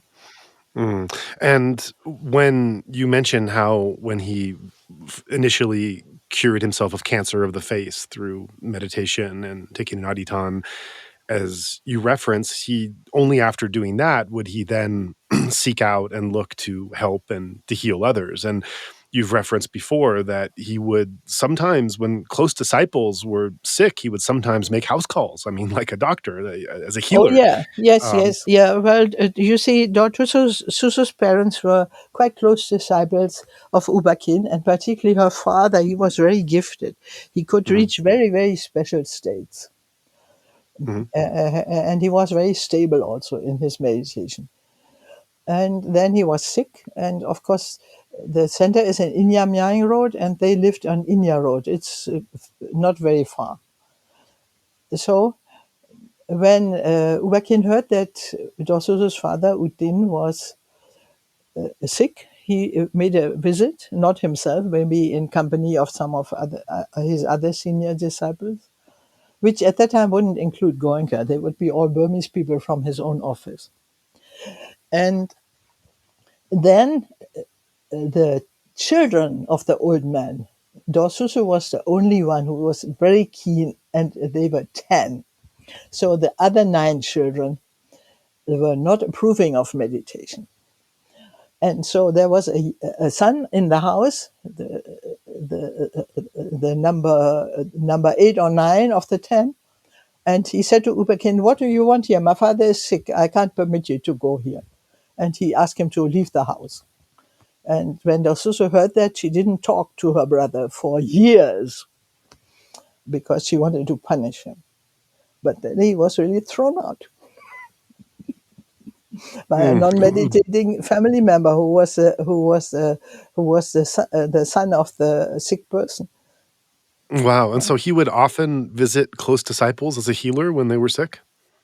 No, he would not do that often. He was very special, Babaji. He was very close also, and very highly developed also. He did visit Mother Syama's house when Mother Syama was being trained, and he must have visited Goenka's house also.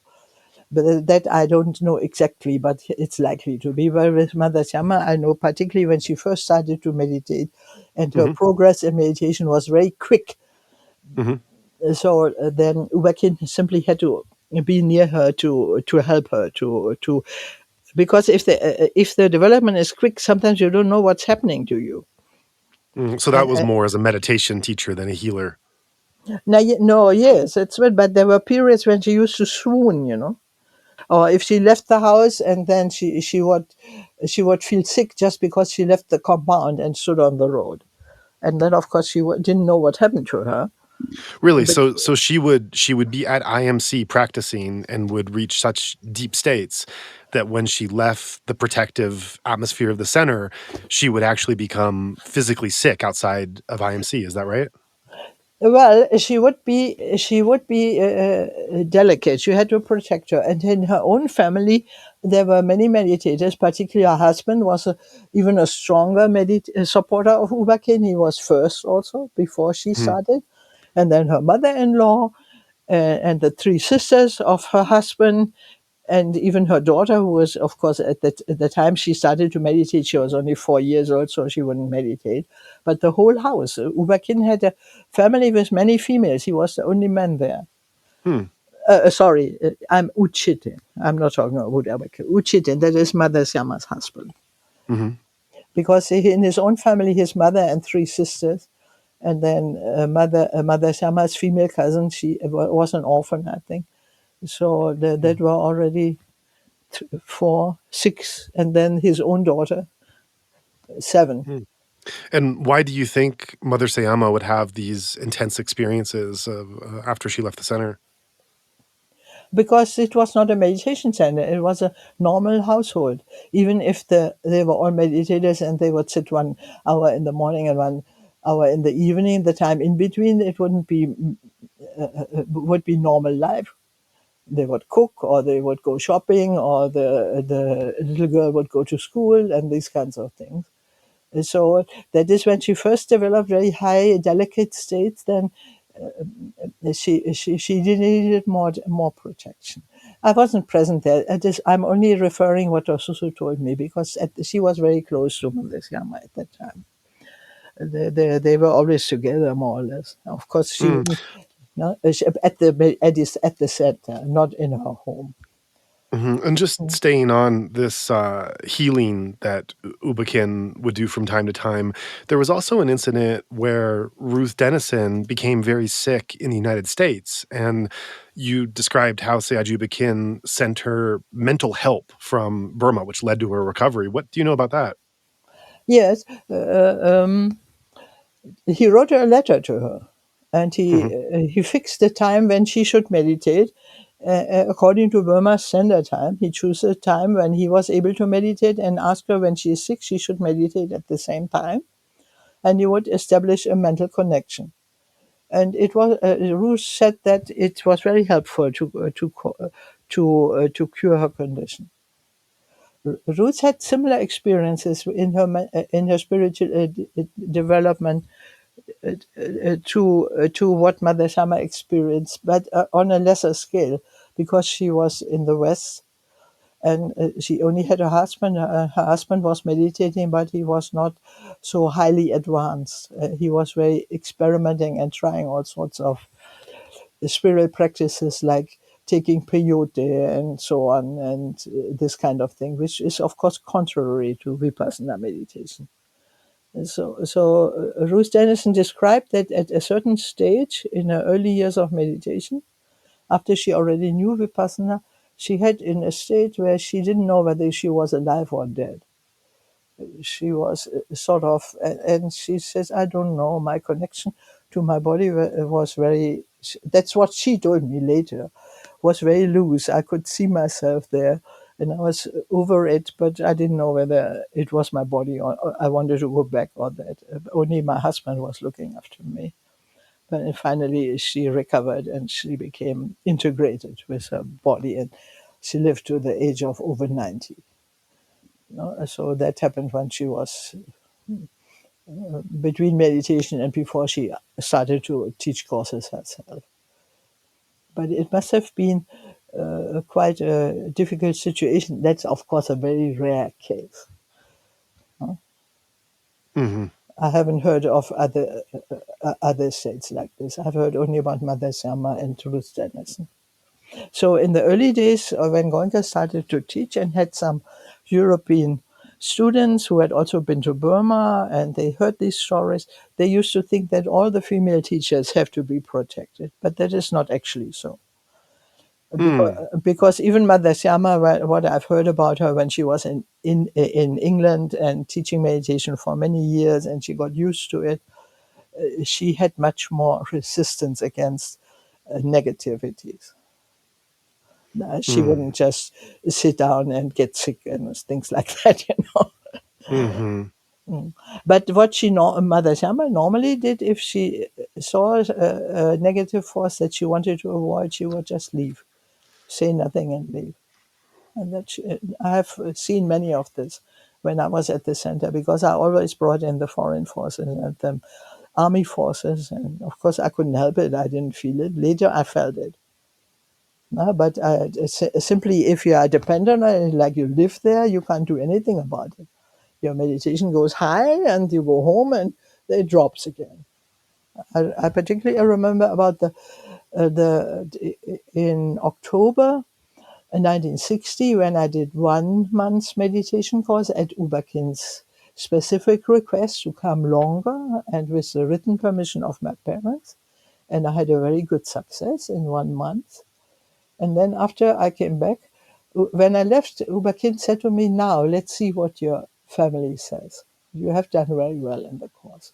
And when I came home, it was in the evening and my family was busy.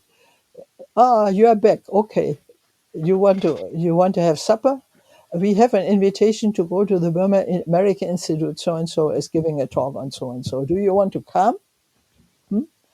And then very foolishly, because I also didn't have enough experience, I had done meditation only for 6 months, I said, yes, I will come. And I sat there in this audience and I could feel pulsations in my whole body, quite not unpleasant, rise and fall in the body. And I could see little sparkles of gold all around me. But I didn't know that my meditation was being sucked out of me by the environment. So I got down from the level at which I'd left the IMC up to a much lower level within 24 hours.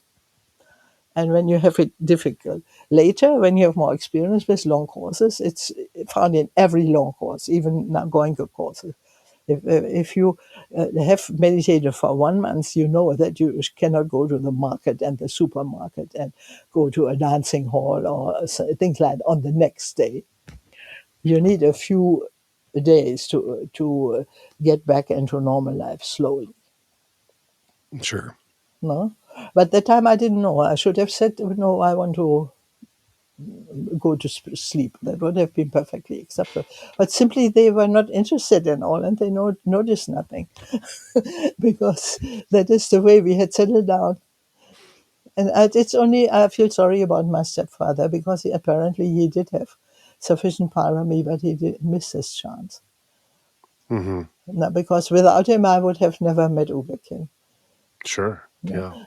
I think he was to some extent influenced because he was then doing close business with the army, and he lived in the army compound. That was not the case when he met U Ba Khin in Germany. And then he got involved also in doing this. It may have, and he would have to take a special holiday. And then when my mother came back after 10 days, she was not so impressed. So in a way, I contributed to it because I was so eager that they got worried about me going nuts. Yeah, but the only thing through this own personal experience, I can understand now sometimes when a meditator comes back from the East after being a long time there and having a deep experience, and I've met about 2 or 3 in Europe, in Switzerland or elsewhere, and you can just feel that they have had a very good positive experience, but it is not accepted by their European environment where they live normally, and that is a big conflict. Well, how about in Burma? I mean, this is, of course, culture is an issue, but also an issue is just the difference between living in any conventional society and deep spiritual experiences within the mind and the body. So even within Burmese society, what was it like for a meditator or monastic to have a very deep experience and then trying to integrate back into that conventional Burmese society? Yeah, you had to fight for it. I mean, Itosuzu's case, I mean, Itosuzu was a very close disciple, and she brought crowds of people to meditate at IMC. She had a real gift for it. But her own brothers and sisters, not one of them, out of 10, not a single one came. Her sister-in-law came, but not her brother. No? And her parents came, and her sisters came, and her nieces and nephews came, and her school friend came, and so on. So I always felt this affinity that she knows how it is to live in a crowd of close relatives that don't meditate. I think you also said before that Sayagyi U Ba Khin would want to limit Burmese meditators, not foreigners, because they were on a different timeline, but Burmese meditators he wanted to limit to 1 10-day course per year. Is that right? Oh yes, he didn't want that. He said it's enough. It's enough because if the parami is very good, it would show up. No, and if the even in the 10-day course, if the development of the meditator was very positive, then he would invite him to come on the weekends to spend the center on the weekends.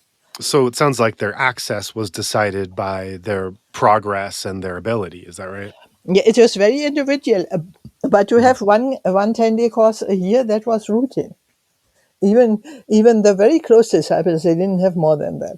I think you said before that Sayagyi U Ba Khin actually discouraged people from taking more than 1 10-day course a year. He didn't permit it. He didn't permit it. Yeah, why is that? He thought it's enough. And one thing is also he came up and said, "I'm not your dobi. I don't wash your inside. You go and wash it yourself." So if someone looked like they were progressing in a very unusual or unique way, he would put a lot of extra time into working with them and giving them specialized treatment. But if that was not the case, then they were prohibited from taking more than one course a year. Not prohibited. It just wasn't. He never permitted anyone. It was an exception. I was there 5 years and had 13 courses. There was a big exception, because Right, for foreigners, yeah. Mm-hmm. And even for foreigner, because I lived in Rangoon, I could do that. Even then, there was a period where, right after the first half year, the second half year, we really tried to get rid of me. Do you think that there was a sense that more than one 10-day course a year would be dangerous or unhealthy, and that's why he limited it? No, he wanted to preserve his strength. He was not not a monk. He's not a professional. He doesn't take money. So it was more about his capacity than students' welfare. Yes, but if it was a specially gifted case, he would know that. Right. I'm just thinking this today because I'm thinking of course, in the Goenka tradition, which has so much more capacity in terms of what they offer. It's very common for students to take multiple half dozen courses a year if they have that time, and to take longer courses. So you think that this would be something that U Ba Khin would be very much encouraging of. He just didn't have the capacity to offer that during his time. I don't know, but you know that Goenka system is also putting great emphasis on service. So they ask you how many courses, and if your service is little and you only sit courses, they will suggest that you do more service, because the whole system can't function if they don't have enough service. They're always short of service. Or long-time service, for instance. You can stay in the meditation center, you can meditate more than outside the meditation center, but you do the work of upkeeping the center. That U Ba Khin didn't have that. The center didn't require much. Right. They had only one person who was paid, and that was the cook. And that also they didn't have in the early years. In the early days, Mother Sama did a lot of cooking. She's a good cook. Well, they somehow managed. You know, the Burmese have a different attitude towards dana if it is a religious effort. Sure. Dana doesn't always mean money. It actually, there's a list of 10 positive deeds, and service is in Pali called Veya Vacha, Burmese Veya Vusa. So that's very important. You sweep the monastic compound, to clean the toilets in the monastery, even if you don't clean your own toilet at home. No? Because that is for the religion, and it is very meritorious. But at the U Ba Khin Center was so that there was not much service required also. And they never had workers there who had not done a 10-day course, particularly not when there was a course in progress. All of them, the people, that is done in Goenka courses. They employ the workmen who are non-meditating right on top of the meditators, making a big noise with their implements there. U Ba Khin was very definite about that. Particularly if they have to employ non-meditating workers from outside, that would be done when there was no meditation course. No? And so, so there are connections and that are similar, but Goenka has made adjustments, one thing to Indian society and the other one to large crowds. Right. What kind of adjustments are those? Yeah, one of them is having building going on while the course is in progress. I don't think Mother Syama did that. I can't imagine that Ruth did it in America, or even the Western teachers didn't do that. I have done a long day course, a long course of a month. Yes, a month's course. I did 30 days courses in Dhammagiri. And in the second one, they were having a whole house built, and in the middle of the night, they're making the roof with 50 women and some men putting concrete and little pieces of tiles on the roof, and putting a big light, and the light shone into our sleeping rooms. We were in the long course. Mhm. Yeah. So some people, there were some Westerner students in this course, not many, but at least I remember one, and she said she complained to the management. She questioned whether that should be done. And I thought, well, it was very annoying. I was thinking whether I should mention it, but then I thought, let's wait what the others are doing. And it was good I didn't mention it, because later I discussed it with the Indian meditators in the same course, and they said, oh, well, we're doing the long course and we are supposed not to look outside. So even if it's a bright light, we just don't look at it. Indian way of doing it. But I think that U Ba Khin would not have done. Right. But if U Ba Khin was able to increase the capacity and be able to welcome students to more students to longer courses and taking more courses per year, you think he probably would have gone ahead with that if he had the capacity? No, I think it's a difference in the matter of parami. You see, U Ba Khin had made a vow before he started that only the people who had special parami should come to him. And but Goenka's parami, then there is a Pali verse. May I always meet only wise people and be far away from uneducated people and all that. And Goenka started to recite that in his daily prayers. It's a common verse in Pali. So when U Ba Khin heard him reciting that, he said to Goenka, don't recite that. Your parami is different. You will meet many stupid people. That means Goenka's courses are for all that are willing to do the course. And they even if they have only not so much parami. But in U Ba Khin's thing, the quality was higher. It's not my invention. I've heard that from a Sure. Goenka student who heard it in India, that it was said from Goenka about U Ba Khin, well, otherwise there's no source of information, that U Ba Khin never taught a dry course. That means in all of his courses, of about 10 or 6 or 10, or the largest course I've seen is about 20 people. There was at least one or two who could reach the unconditioned state. That is the thing that Goenka doesn't teach anymore. He was instructed not to do that. One clarification on that, in the last discussion we had, you had referenced how U Ba Khin was planning himself to want to go to India to teach this technique. And it was only after, I believe, his 1965 ordination, and he started to realize this military regime, which had then been taken over by the coup with Ne Win, they're not ever going to give him a visa to be able to go abroad and to teach. And so only at this point did he realize that he needed to start appointing teachers, Goenka being one of them, who could carry this technique because he was not able to. And so when you reference this anecdote about Goenkaji reciting this this wish and U Ba Khin telling him that's not for him, I'm wondering about the timeline. It must have been during the training period. The way I see it is that when U Ba Khin came to the West, when he met my stepfather, that was in 1959. So he had the experience of visiting Europe, and then he got interested in teaching the Dhamma outside Burma more than before. While Goenka was already being trained to teach Vipassanā on behalf of U Ba Khin. Right, that would have come after he had decided to train him and appoint him. But in the beginning, U Ba Khin thought he would go himself. And I remember when the thing with the passport came out, there was a period when the foreigners could come to Burma only for 24 hours. I was in Burma. And my stepfather came, and I had to go to Rangoon to be able to meet him because he could stay only 24 hours.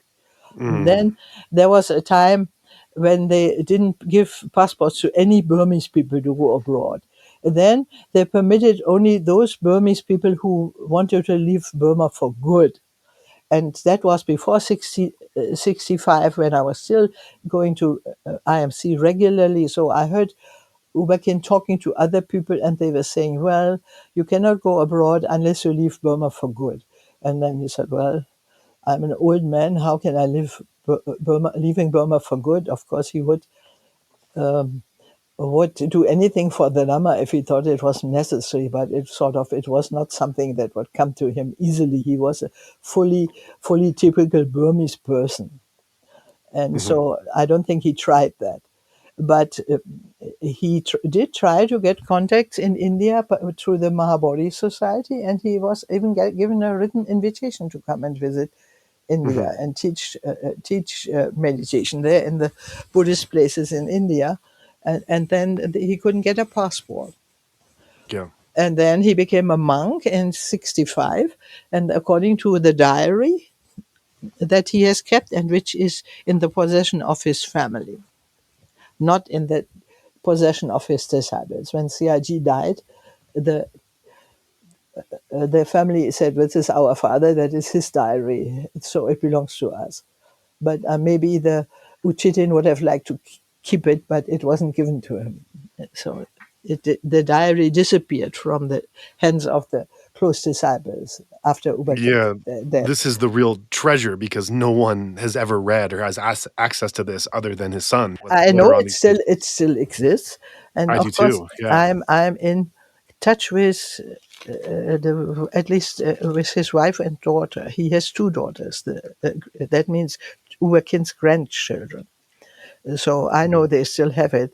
And if I were able to go to Burma or meet them, I might get access, but I don't plan on that. I'm too old for it. You see, I don't have the energy. They don't plan on making this accessible, I understand. Well, they might let me have a look at it.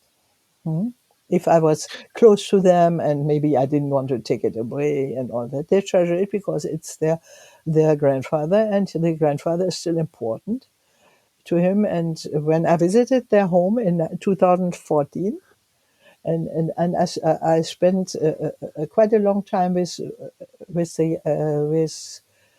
U Ba Khin's granddaughter, the two girls, Keke, in Jinbin. She came with me. Otherwise, I couldn't have done that journey. But she offered to accompany me, and we went to the Da'u monastery and to Mahaganayon monastery, short time. But we took the aeroplane from Rangoon to Mandalay. I couldn't take the bus anymore. Before that, I always used the bus, but you have to sleep on the bus. It's quite a long journey. So then I stayed in Jinbin. Altogether, I stayed a month, so we must have been quite a while in Jinbin together. Yeah.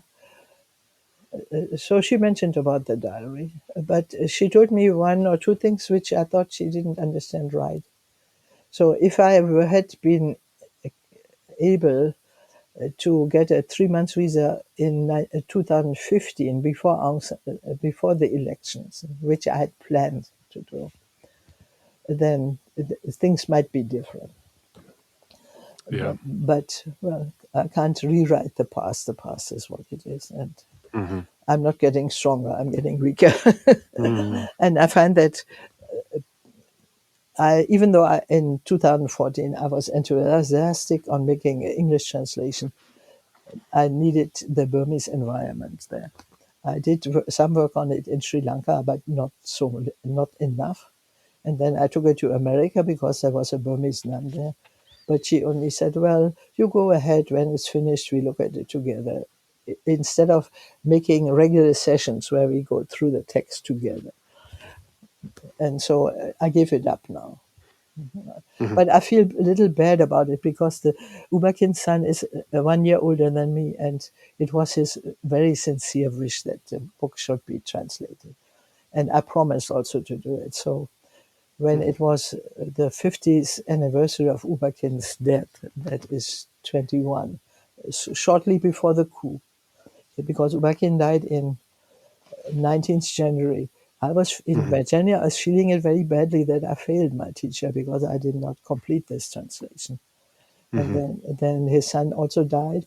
So she has sent me an email and said, "Well, let's meet in Thailand and we finish it together. I would like to see my father's wish to be fulfilled." And I was quite eager, but then I can't travel alone. I travel with my American friend, so I have to go according to her interest.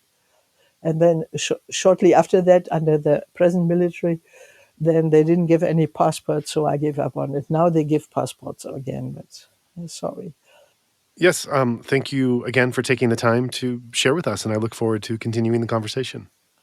I share the merits of our talk with all beings. I want all beings to know that. And I want all beings to know the Dhamma. But still, the talk about meditation is not meant for everybody.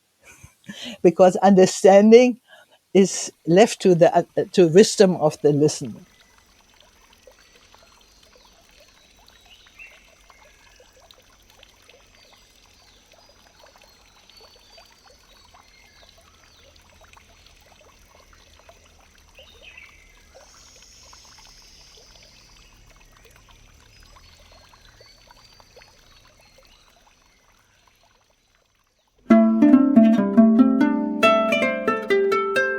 Ollie, what are your thoughts on this fourth installment? Having listened and taking notes and thought a bit about some of the deep layers and depths that she brings us, what are some of the things that stands out that you'd like to share your reflections with first? Well, the first part of the interview, I can resonate to a lot of that, especially the background, the history of that time and what Burma was like. And I've been to some of those places that she talks about, so it's kind of, again, it just makes it a bit more tangible. But again, it's just the rich description that she gives, and just I said that at the beginning, just the level of detail. Yeah, I mean, a great storyteller.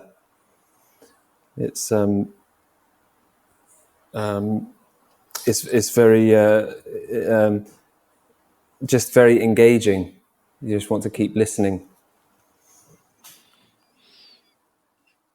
Yeah, certainly. That's why we run these. There's so much there to be able to gather, and there's a lot of really interesting material with this that she gets into. As you mentioned at the start, she talks about her travels and her observations of the country. And I think the thing I'd like to start us off with in talking to you is she spends a great deal of time talking about healing and talking about the ability of healing. And I think for some meditators in the Goenka tradition, there could be parts of her explanations here that are a bit uncomfortable or confusing, disrupting in some kind of way, because the way, Goenka's story of how he came to Vipassanā is famous. It's something that is not just told in his story, but it becomes part of this organizational story, and then kind of develops into, as you say, this organizational mythology around, the idea of healing. This is, of course, that he has the migraine is what leads him to want to find some remedy. And U Ba Khin says he can't come and take a meditation course just to cure the migraine, but it might happen as a byproduct. And this is then used as a, this is applied organizationally as a very strong feeling that meditation is that meditation and an advanced meditator is not to be confused with healing. That there's very much a firewall between them, and that you're dipping into dangerous waters when you are starting to touch upon the healing arts. And yet there's more to the story, and she tells just part of that. And so I'd like to have you pick off from there and talk about where you see this kind of intersection and how you might respond to that. Well, in this part of the world, it's the same here in Sri Lanka, and I've also experienced this in Myanmar, that they have a very long established natural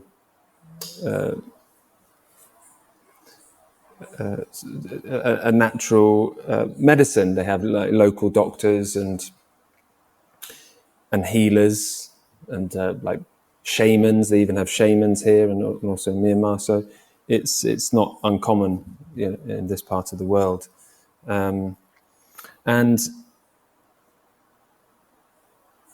there's no question that, because it's not just Friedgard, I've had the opportunity to meet other people who have had direct teaching from Sayagyi U Ba Khin.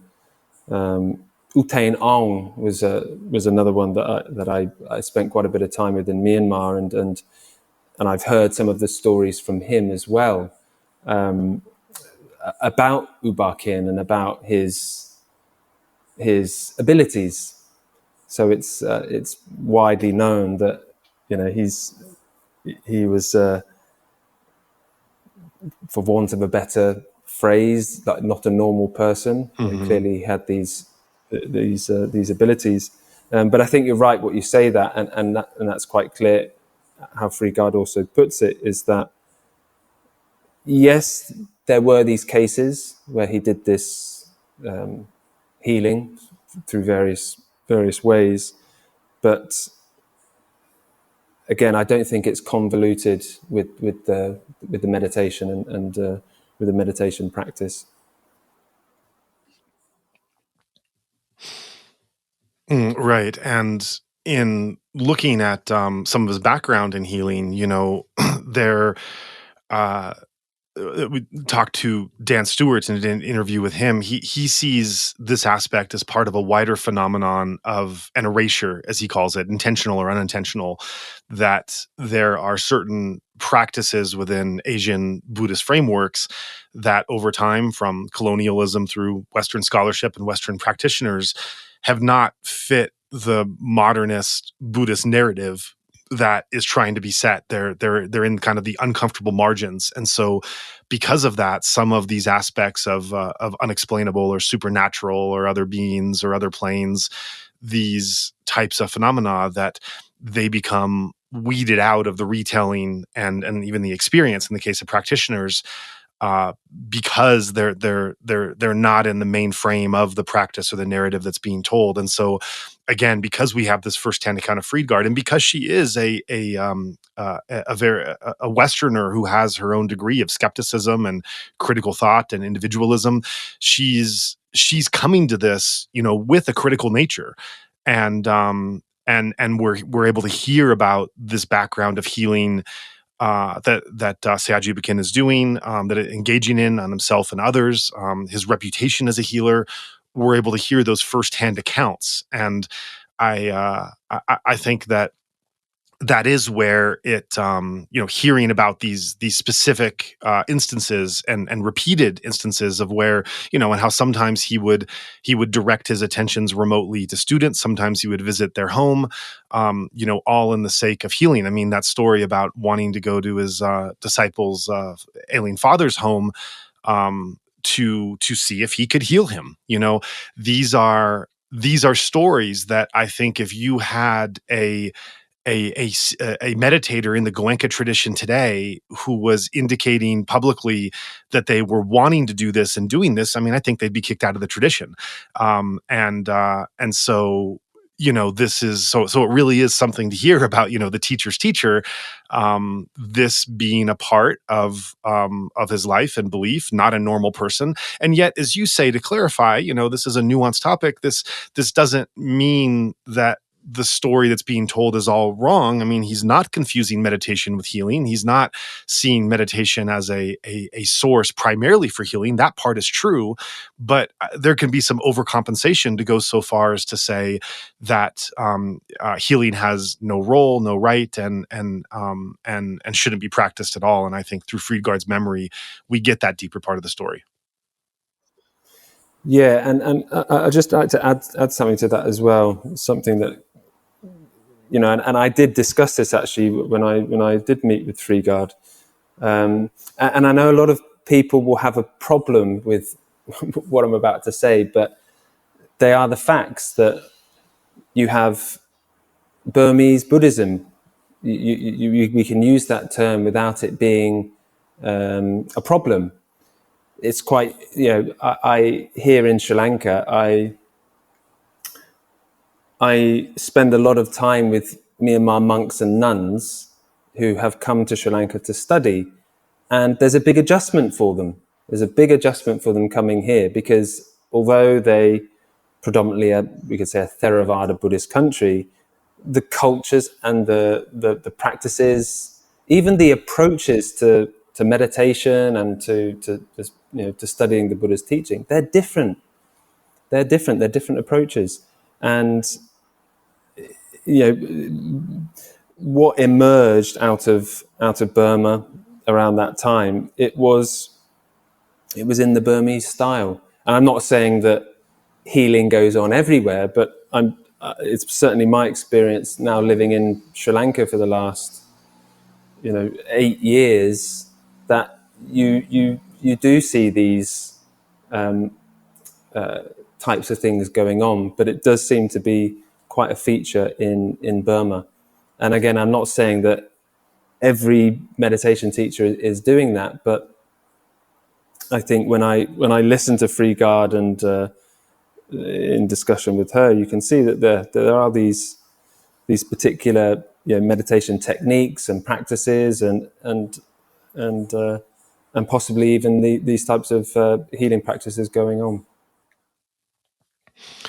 Another aspect of these healing practices is the encounter with negative forces and dangerous forces. This is something that this feeling, this view, is a large part of the IMC experience at this time. Another one which I think, at least I had never properly understood to that extent until these extensive conversations with Friedgard, even though if you read the little writings that are available about IMC, these things do come in there, but she talks about it in so much more detail. And in this particular episode, she talks about how Mother Sayama would sometimes have these kind of dizzy spells, and when she would leave the center, she would feel as if being attacked, and she would have to be taken care of. She was very delicate in the energy she was exerting.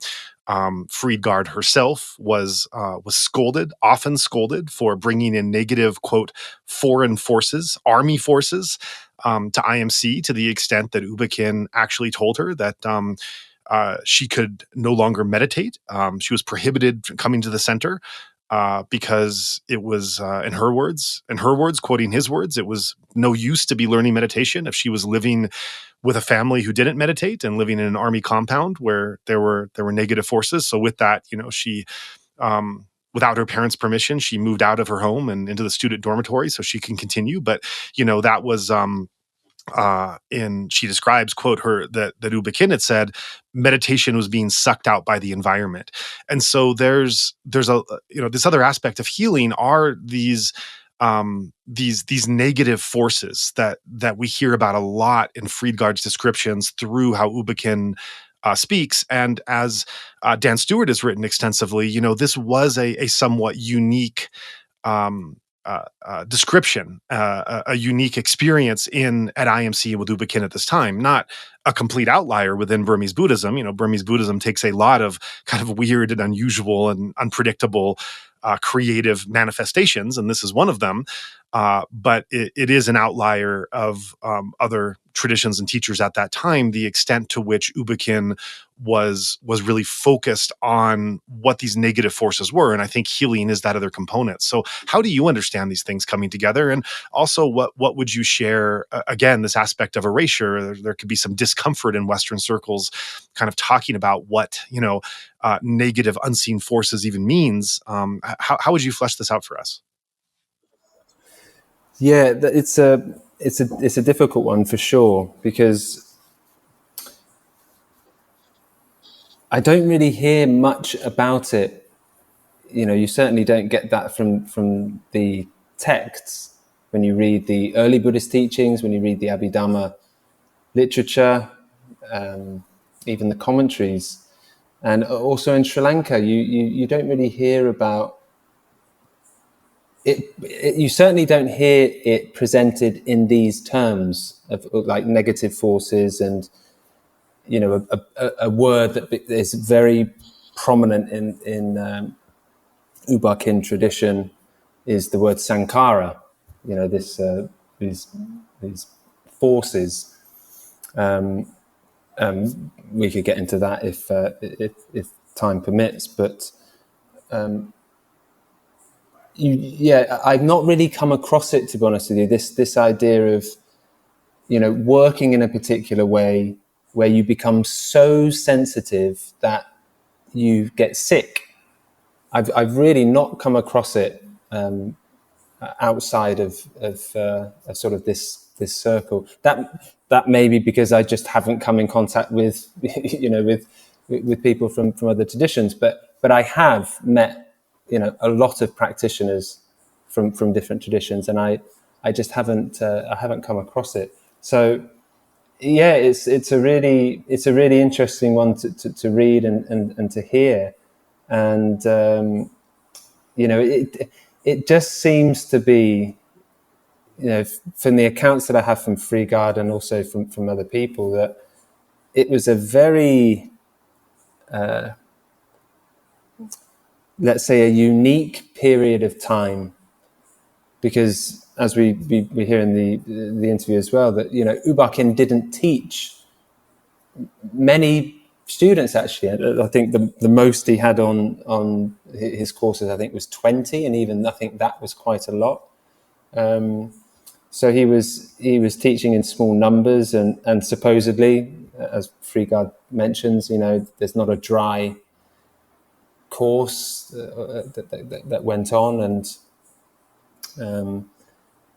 and the accounts that we hear, quite sort of deep, profound experiences that people are having. So it does seem to be sort of a moment in time where we had all these things going on that I've not heard of outside of sort of this circle. And I think in some ways this kind of loops back full circle to your involvement, which you shared at the beginning, which is the Tikipatana that is played at every Goenka course by teachers that you've heard many times over and never properly understood. It's also Dan Stewart also picks this up in his work, in that this is a protective sutta, and this is protection. And so one would then ask, protection from what?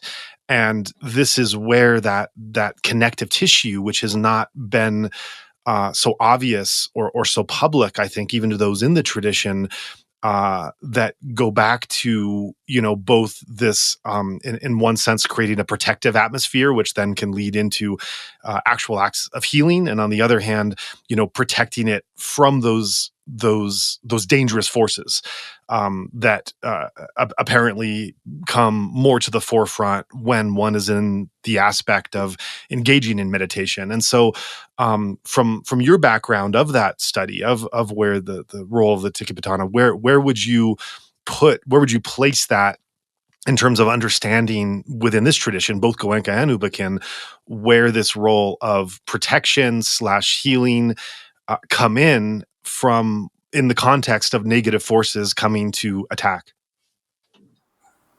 Well, that the idea of protection is it's not unique to Myanmar. I think in most Buddhist countries there are particular chants that they firmly believe that these chants, when you chant these small suttas, they're called parita, protective verses. Yeah, that's exactly what they do. They create protection. They protect one from you could use that, from negative forces. So in Sri Lanka, for example, and most Buddhist countries, but the Ratana Sutta is the sutta that's really used for protection. I remember during COVID here in Sri Lanka, when we had the lockdowns, and during that period, they play the Ratana Sutta all the time on loudspeakers. Mm-hmm. So it's a similar thing that you find in Myanmar, but instead of the Ratana Sutta, it would be the adhiṭṭhāna. And there's something that's not in the interview here, but obviously it's related. But Friedgard had told me when she attended her first retreats with Sayagyi U Ba Khin, it was 10 days that actually turned into, I think, 14 days. She was asked to stay on for an extra 4 days. And at the end of that, course, U Ba Khin had asked Friedgard, do you want to study the Abhidhamma? And she didn't know anything about Abhidhamma, I'd never heard of it before. But she thought, well, if he's sort of inviting me to learn Abhidhamma, then why not? So Sayagyi U Ba Khin, like most of the devoted, Buddhists, monastics and lay, they hold the Abhidhamma in such high esteem, particularly the Patthāna. And I can't remember if we touched on this in our last podcast together, but there is a, let's say, collective belief in Myanmar that it is their duty to uphold and protect the Buddha Sasana. It's very common in Myanmar to hear at the end of a Dhamma talk or a meditation session, Buddha Sasanang Chiram Tetadu, 3 times. So may the Buddha Sasana last long, may the Buddha Sasana last long. And there's a line in the commentaries that talks about the decline of the Sasana. And the decline of the Sasana will first begin with the loss of the Patthāna. So it's the duty, you actually find this, it's the duty of Buddhists in Myanmar to learn the Patthāna and to recite the Patthāna, because it not only gives protection, but it's also preserving the Buddha Sasana. So it's deeply, deeply ingrained in the culture. So then with that background, moving particularly towards the use of the Tikipatthana by U Ba Khin leading to Goenka in the specific use of those courses, as you said, your many years as a Goenka meditator, hearing that but not quite knowing that significance. Are there, in looking at Friedgard's work, the conversations you had with her, as well as your research, are there deeper aspects and implications of that you would add on to that story and bring to light here with relevance, especially to what was said in this 4th talk?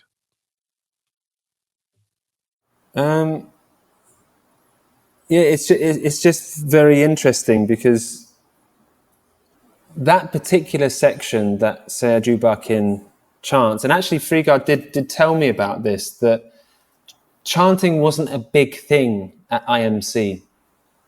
It's not something that was a regular thing. It was mostly on special occasions where they would do, and I remember her telling me the first time that she heard chanting at IMC, she turned up and she could hear, like, it sounded like bees, like this. It was, and she was like, "Where's that coming from?" And she should have made her way up, and they're all chanting the Patthāna together at IMC.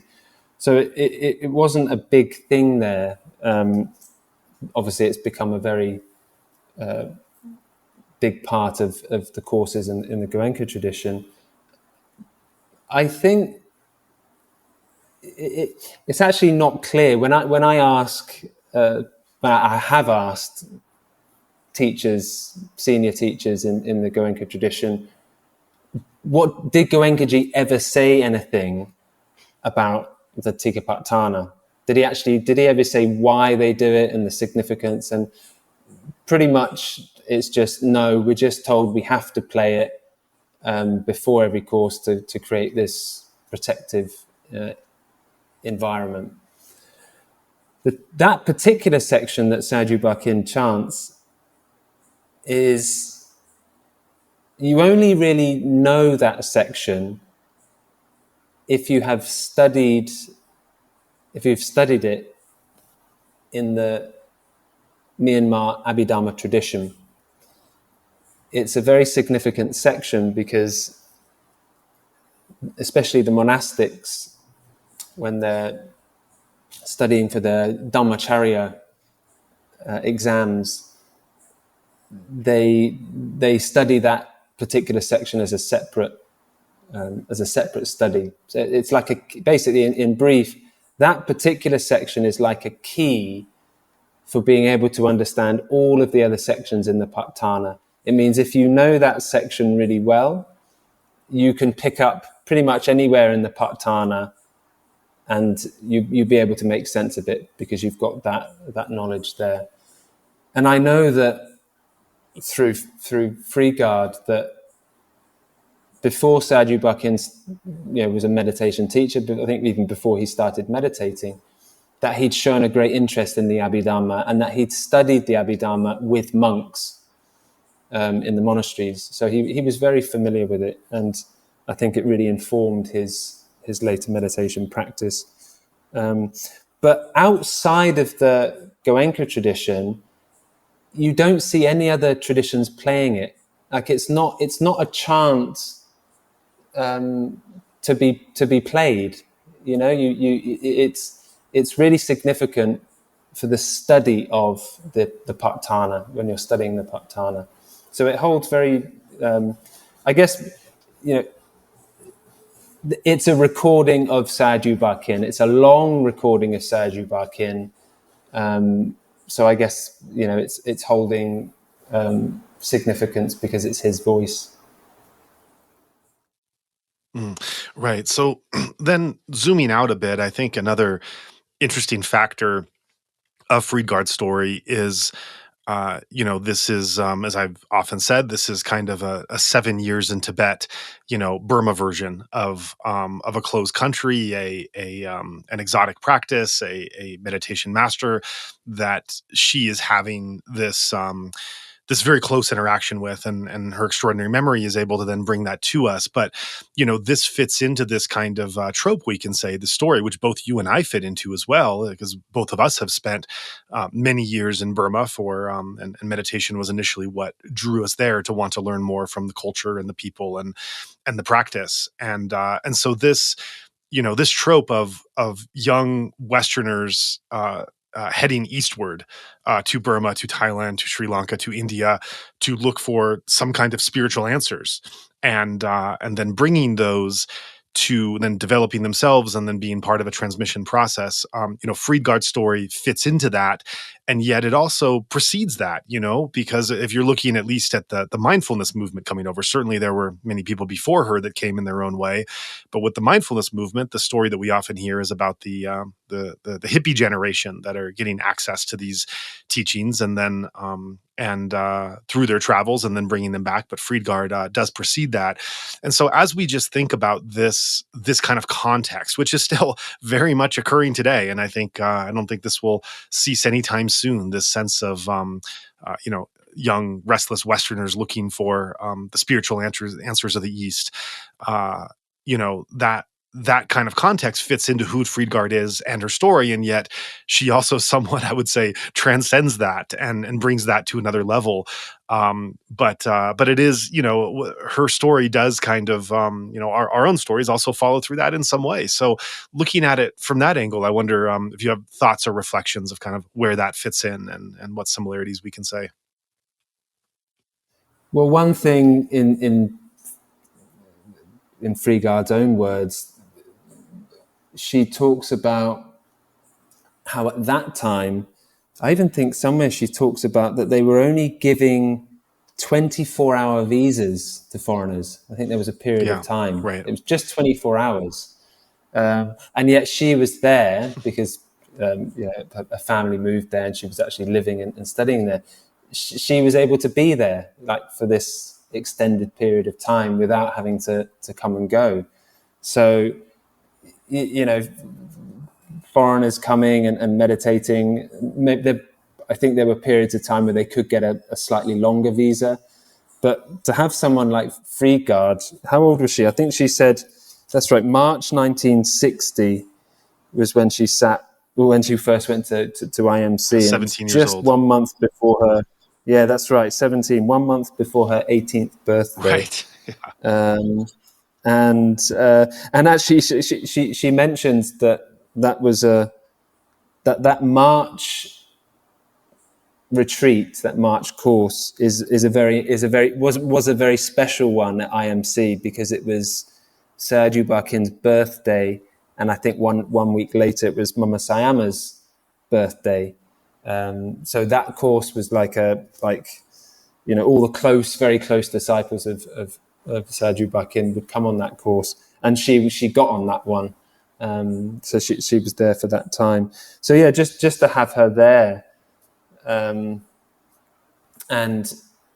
not, have her there as not someone who's just coming and going, but someone who is immersing herself in the culture, learning the language, and she does go on to study, the Abhidhamma, not actually with Sayagyi U Ba Khin. Maybe I just add a little anecdote here. She told me that it was U Ba Khin, after that first course, who had told her about the Abhidhamma, and that you should study the Abhidhamma, and that U Ba Khin would teach her the Abhidhamma. And then following that, I think it went on for like a year or so, Sayagyi U Ba Khin was maybe busy, or she couldn't learn from him. She wanted to, but she couldn't learn from him. So she ends up going to learn from a very famous Abhidhamma scholar, probably the most famous one at that time, Patan Sayadaw, or Sayadaw Unarada, who actually translated the whole of the Patana into English for the PTS, Pali Text Society. And his English was really, really good. And so she ends up studying Abhidhamma, the Abhidhammata Sangha, from this Sayadaw, very famous Sayadaw. And then she tells me, after learning for a number of months, goes back to IMC and meets Sayagyi U Ba Khin and tells him that, oh, I've now been learning the Abhidhamma, and who have you been learning from?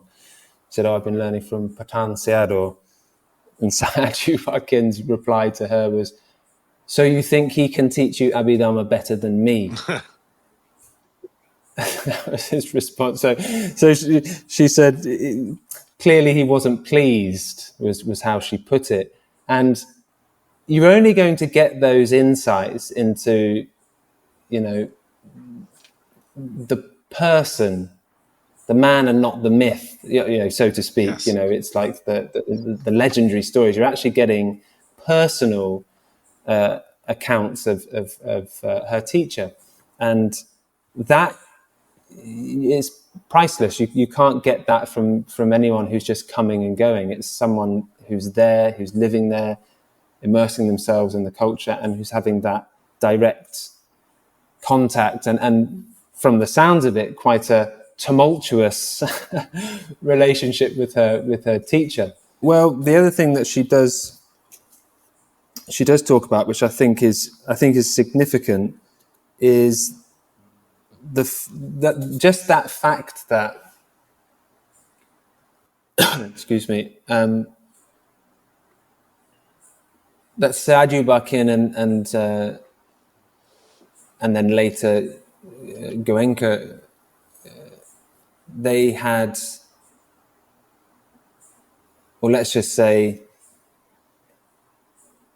U Ba Khin didn't really deal with a lot of students, which is something that we see in the Goenka tradition. You've got hundreds, thousands of students coming, and that wasn't what Sayagyi U Ba Khin did, and that's more insight that we get from Friedgard, is the direct instruction, which may be slightly tailored to the particular student. So that's something that comes out a lot in speaking to Friedgard, in listening to Friedgard, is that personal instruction from the teacher. So that was another thing I heard. And the other thing I've got down here is this whole notion of parami, which he talks about, and it's quite a big. Again, it's. I mean, I don't know whether you had this experience, but I had this experience a lot. And actually, even Friedgard had said that to me when we met. There's like a cultural norm in Burmese Buddhist society that, if many times I would meet someone and I would tell them, yes, I'm meditating and I'm visiting these places and I'm here to meditate. And the response would be, oh, you must have a lot of parami. Oh, yeah. Yeah, you've experienced that. And even Friedgard said that to me. So you're interested in the Abhidhamma, you're doing all this study because you have some parami. So that was quite a big thing. And again, it's here in Sri Lanka and in this Buddhist culture, it's not a big thing. Like it's not a common thing that you hear, but in Myanmar it is. It's a very significant thing, and I know Sayagyi U Ba Khin and Mama Sayama. It was quite a big thing that when someone would come to them, that they would be able to pick up, they would be able to have that insight into this person, and basically, is it worth our time? Yeah, right. Investing our time and, Yeah. And that's something that comes across that Friedgard talks about. It's really a reverse of this kind of democratization of mindfulness and meditation that we see today, that selective process of who could come and who could actually stay because people were turned away and also banned, and how Friedgard says. Friedgard herself, they tried to ban her. She was a bit too much of a pest for that to be successful. But the role that paramis play at IMC and how it played out, it does put into contrast what we think of as this kind of big casting a big net in a democratization process that we see today. It is quite different. Yeah, it is. And that's it. I think it was only later, what we hear from in Friedgard's words, that, I don't think U Ba Khin set out to, train teachers. He was very much had the wish to travel and to basically teach this in other countries, especially in India, and then due to circumstances, not being able to get a passport, not being able to travel, there was then a necessity to start appointing teachers, and that was the other thing that comes across that I've heard Friedgard say, is there were many teachers. There were a number of teachers, and one of the teachers he talks about is Ruth Dennison. And I hear from Friedgard that she was actually quite close to Ruth Dennison for a number of years. And there were others. There were other teachers, and Grankaji was one of those teachers. And as I understand it, through my own discussion with Friedgard, is that I think Sayagyi U Ba Khin was keen for the teachers to go out to wherever their land is, wherever their country is, and to teach this meditation, but almost you have to adapt it, so to speak, to fit in with that culture, and he wanted teachers to be teachers. I think that was the thing, that and each teacher is going to have their slightly different way of presenting, like giving Dhamma talks, for example. That was another thing that Friedgard said that just came to mind, is that apparently Sayagyi U Ba Khin didn't give discourses. He did Q&A. So he would just have question and answer with the students. And, obviously that's something that's changed. Well, not changed, but it's something that is different in the Goenka tradition today. So yeah, those are just a few more thoughts I had. Yeah, and you brought about two seemingly disparate thoughts, but I find them actually intertwined and significantly connected. And that's, on one hand, you have this, when you go back in history, this sense that U Ba Khin himself was planning to go outside Burma, to go to India first, and then see where was possible after that, and carry on his own mission. When he realized that was impossible with the growing political situation in Myanmar, he realized he had to look for other people to carry on without him. And I think that dynamic, that's something that is underappreciated, or maybe even overlooked in the Goenka's framing of their narrative today, that that it was kind of this intention from the start. It was not until after 1965 that he realized he needed to start appointing people to go in his place, and as you say, Goenka was one of a handful that he was hoping to bring it to foreign countries, and he would help remotely, help with sending vibrations and support and mettā and protection remotely to to that experience of the teaching. And then you have this aspect of paramis, and U Ba Khin's and Goenka's paramis being very different. And so what you end up seeing is that Goenka is partly through the U Ba Khin not being able to go because of visa issues, and partly because Goenka being an Indian national that is able to travel, still difficult at that time, but more than a Burmese national, and partly his mother being sick and being from India, all those things combine with him being in India and now able to start teaching courses. And then his mission takes off. I mean, as they say, the rest is history. We see Goenka's incredible ability to connect, his amazing charisma, his innovativeness, his ability to formulate these 10-day courses, which are, they are not the same design as U Ba Khin, and they're not static. They're also they're changing with the circumstances. At least in those early years, he also did question and answers in the early days, and he's adapting. He's learning conservative Indian Hindus and kind of freewheeling young Western hippies. And the mission takes off. And as it takes off, there then becomes this drive, which I think is very much continued today, in this sense, for one and all. I think there's even a book published by the Goenka organization, or VRI at least, for the benefit of all, or for the benefit of many. I can't remember the exact title, but it captures this sense that, again, this democratization of the process.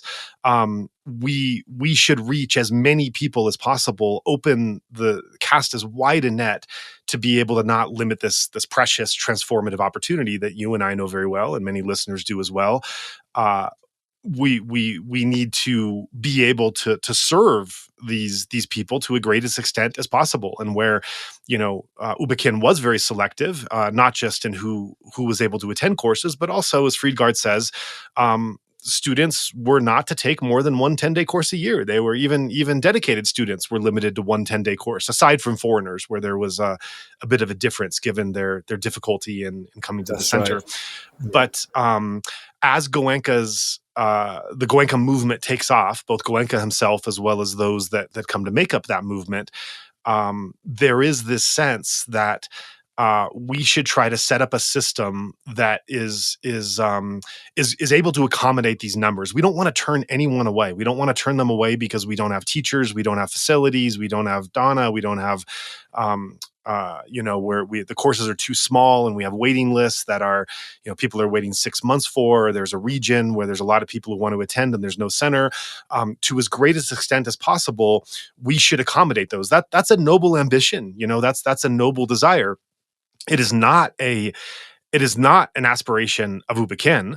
and it's not a value judgment here one way or the other. It's not saying one is better or worse. It's just we have to know what we're talking about. We have to speak clearly in terms of how these missions were set up, and that's where it comes to paramis. That's how these two seemingly disparate things you said are actually intrinsically connected. Is that the more that I spoke to Friedgard, the more that I understood in a way I'd never really dreamed of before, the outsized role that paramis were playing in U Ba Khin's mission, and then reflective of contrasting that with Goenka's, that it was set up a completely different way. That in some ways you can say that, and I haven't really thought of this until now, you could say that so much of U Ba Khin's mission was parami driven. It was driven by the spiritual potentialities of what they could do. And if there was a desire to want to expand or move in some way, and the spiritual paramis weren't there, it was a non-starter. It was an end of discussion. Everything was determined by the spiritual paramis.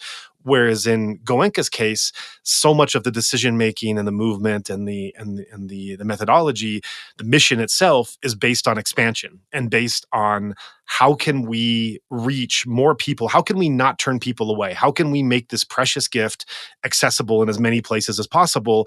And you can't have both. You can't really have both as a first priority. You need to be able to sacrifice one. So if you're driven by spiritual potentialities and paramis, there could be different things you could do, but you're not going to because the paramis aren't there.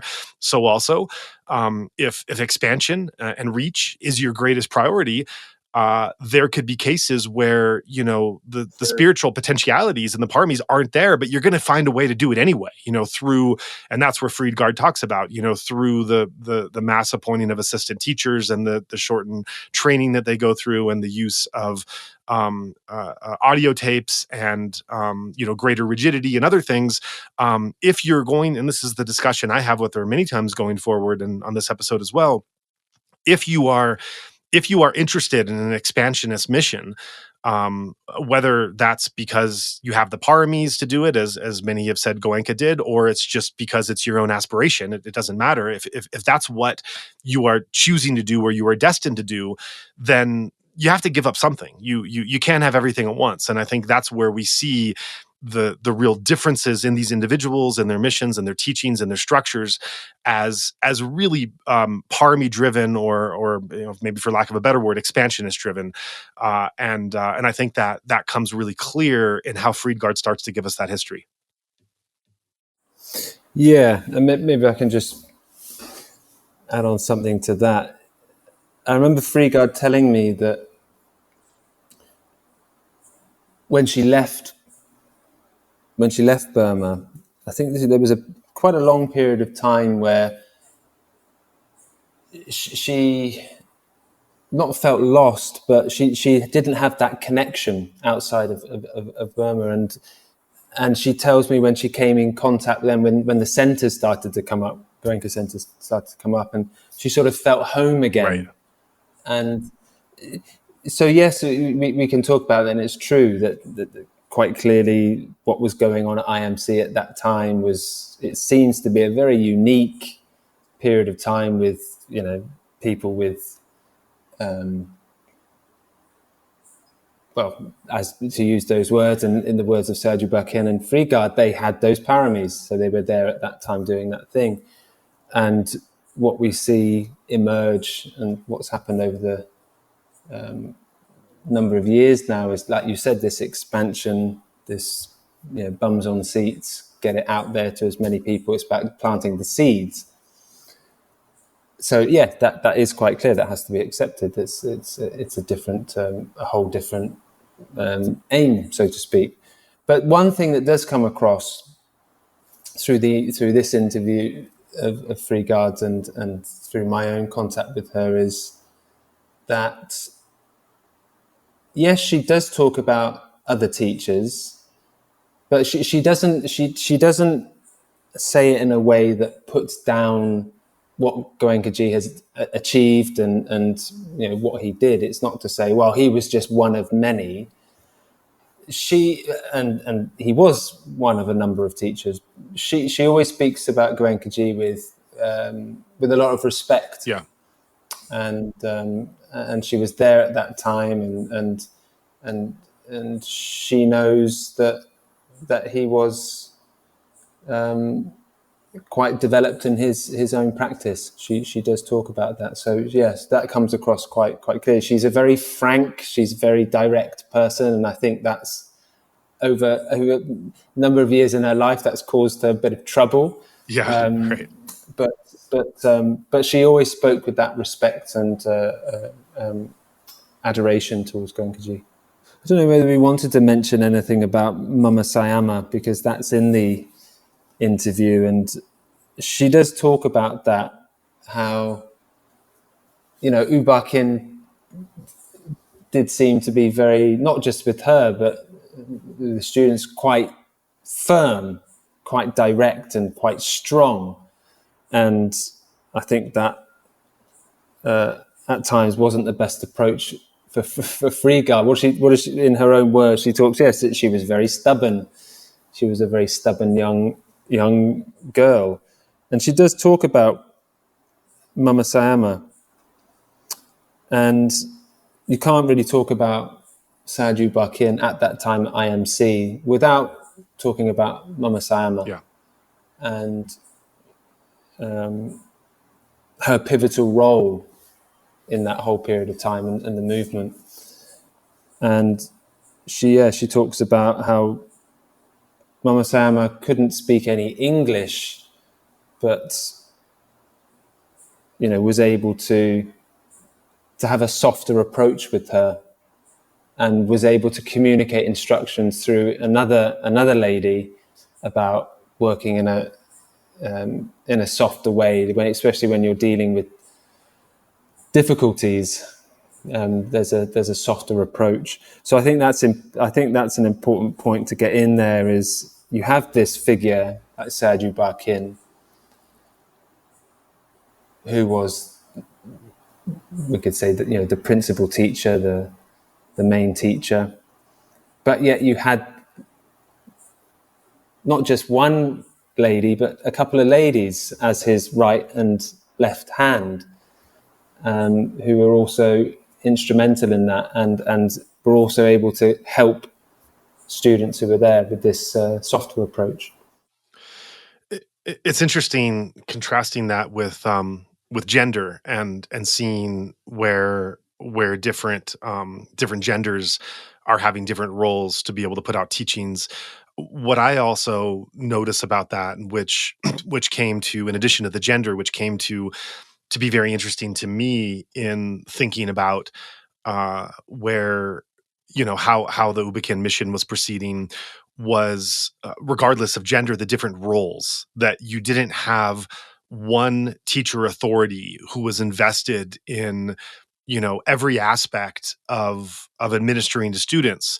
You didn't have I didn't think of this until just this moment, but you didn't have a kind of traditional hierarchy, because U Ba Khin was obviously the founder and primary teacher, but there were different people in his entourage that were that were invested in different powers. And again, this is the spiritual potentialities. I mean, he, some of the people that came to the center through some degree of serendipity, or maybe that's not the best word if you're looking at, how one is attracted through these spiritual potentials. Many of these people, from Ruth Denison to Mother Sayama, the way that they came to the center was a pretty roundabout way that was not really like a hardened seeker that was looking for a practice and dedicated U Ba Khin from the start. It was simply kind of tagging along with, in the case of Ruth Denison at least, tagging along with her husband because he was doing it. And then, once these individuals attended the courses and their spiritual potentials were divined, they then were elevated to particular positions. And in the case of Mother Sayama, as she became elevated and her potential and her paramis were seen, she was given a kind of role at IMC that I think is hard for us to understand, especially coming from the Goenka tradition, where we're used to such hierarchies, center manager, senior teacher, assistant teacher, all these different, area teacher, all these different roles that are there and are very regimented, very clear. That's not really the case so much with Mother Sayama. And the more that we hear from Friedgard's accounts, how the students were worked with, and there were others as well, that had certain kind of spiritual powers. And again, this taps into healing, because when you're talking about, having a particular kind of supernatural power, healing is one of that, and the healing arts kind of fit in there. But these different students that would come and then would be tapped into what paramis they would have, and then be put into a certain kind of role and a certain use with using those superpowers in a very particular kind of way, which, was all part of U Ba Khin's self-described experimentation. He often used that word. We are experimenting, and we are testing theories, and we're testing them in what we like to think is rigorous ways, and we're seeing the result, and then we're going to move ahead on those results. And so, even apart from gender, just the aspect that you have different people of different authorities doing kind of administering their own domains, with U Ba Khin obviously somehow at the top of that, but not really, comprehensive in his powers. Other members of other people at IMC are doing things that U Ba Khin cannot do, and he might be directing them or advising them or getting information from them. But it's again, because it's parami driven, it's not hierarchy driven. It's not driven by structures. It's driven by spiritual potentialities. The paramis are really what informs everything. The paramis inform what they do, how they do it, how they're set up, how they're able to expand or not expand. You really have to wrap your mind around a completely different system being parami based.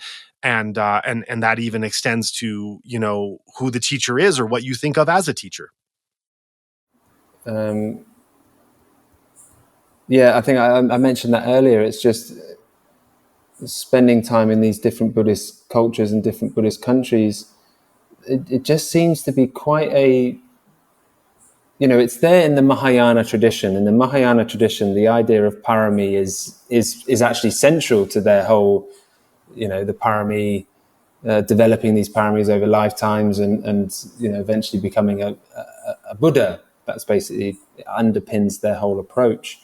And you see that big influence there in Myanmar, this idea of parami. So hearing you say that, actually, I'd never thought of it like that before, that the whole model was, which students to take, which students not to take, and how many, and then what happens after that with these different teachers taking Vipassanā basically to the West and other places. That it's sort of, that's their parami. That's what, for want of a better term, it's almost like destiny, isn't it? Mm-hmm. It's like this is like the role that they're fulfilling. But it does seem to be very unique to that culture. This is my experience, having spent time in other Buddhist culture. Well, I thank you so much for coming and having this conversation. I'd like to give another plug for listeners to check out your story, your personal story of getting into the Goenka tradition, and that ultimately leading you to your recently completed PhD in Sri Lanka. That's very interesting in of itself, and we will be doing a deeper dive with you in the coming months. So watch out for that, and talking a bit more about your background and study. What can I add? I mean, this is one of many. That's the thing. Like, if it was just this one talk, that kind of, there's a lot in there. And as you said, like just that 5 hours I spent, it's just like, you need to go over those points, because you mentioned that before. It's like little, like nonchalant, she's like, would mention something. But hang on a minute, what did you just say? But then she's dropping those like little nuggets just everywhere, and so just this one piece that you've got here is just part of. Thankfully, you were able to record this, or it's just one piece in a much bigger tapestry.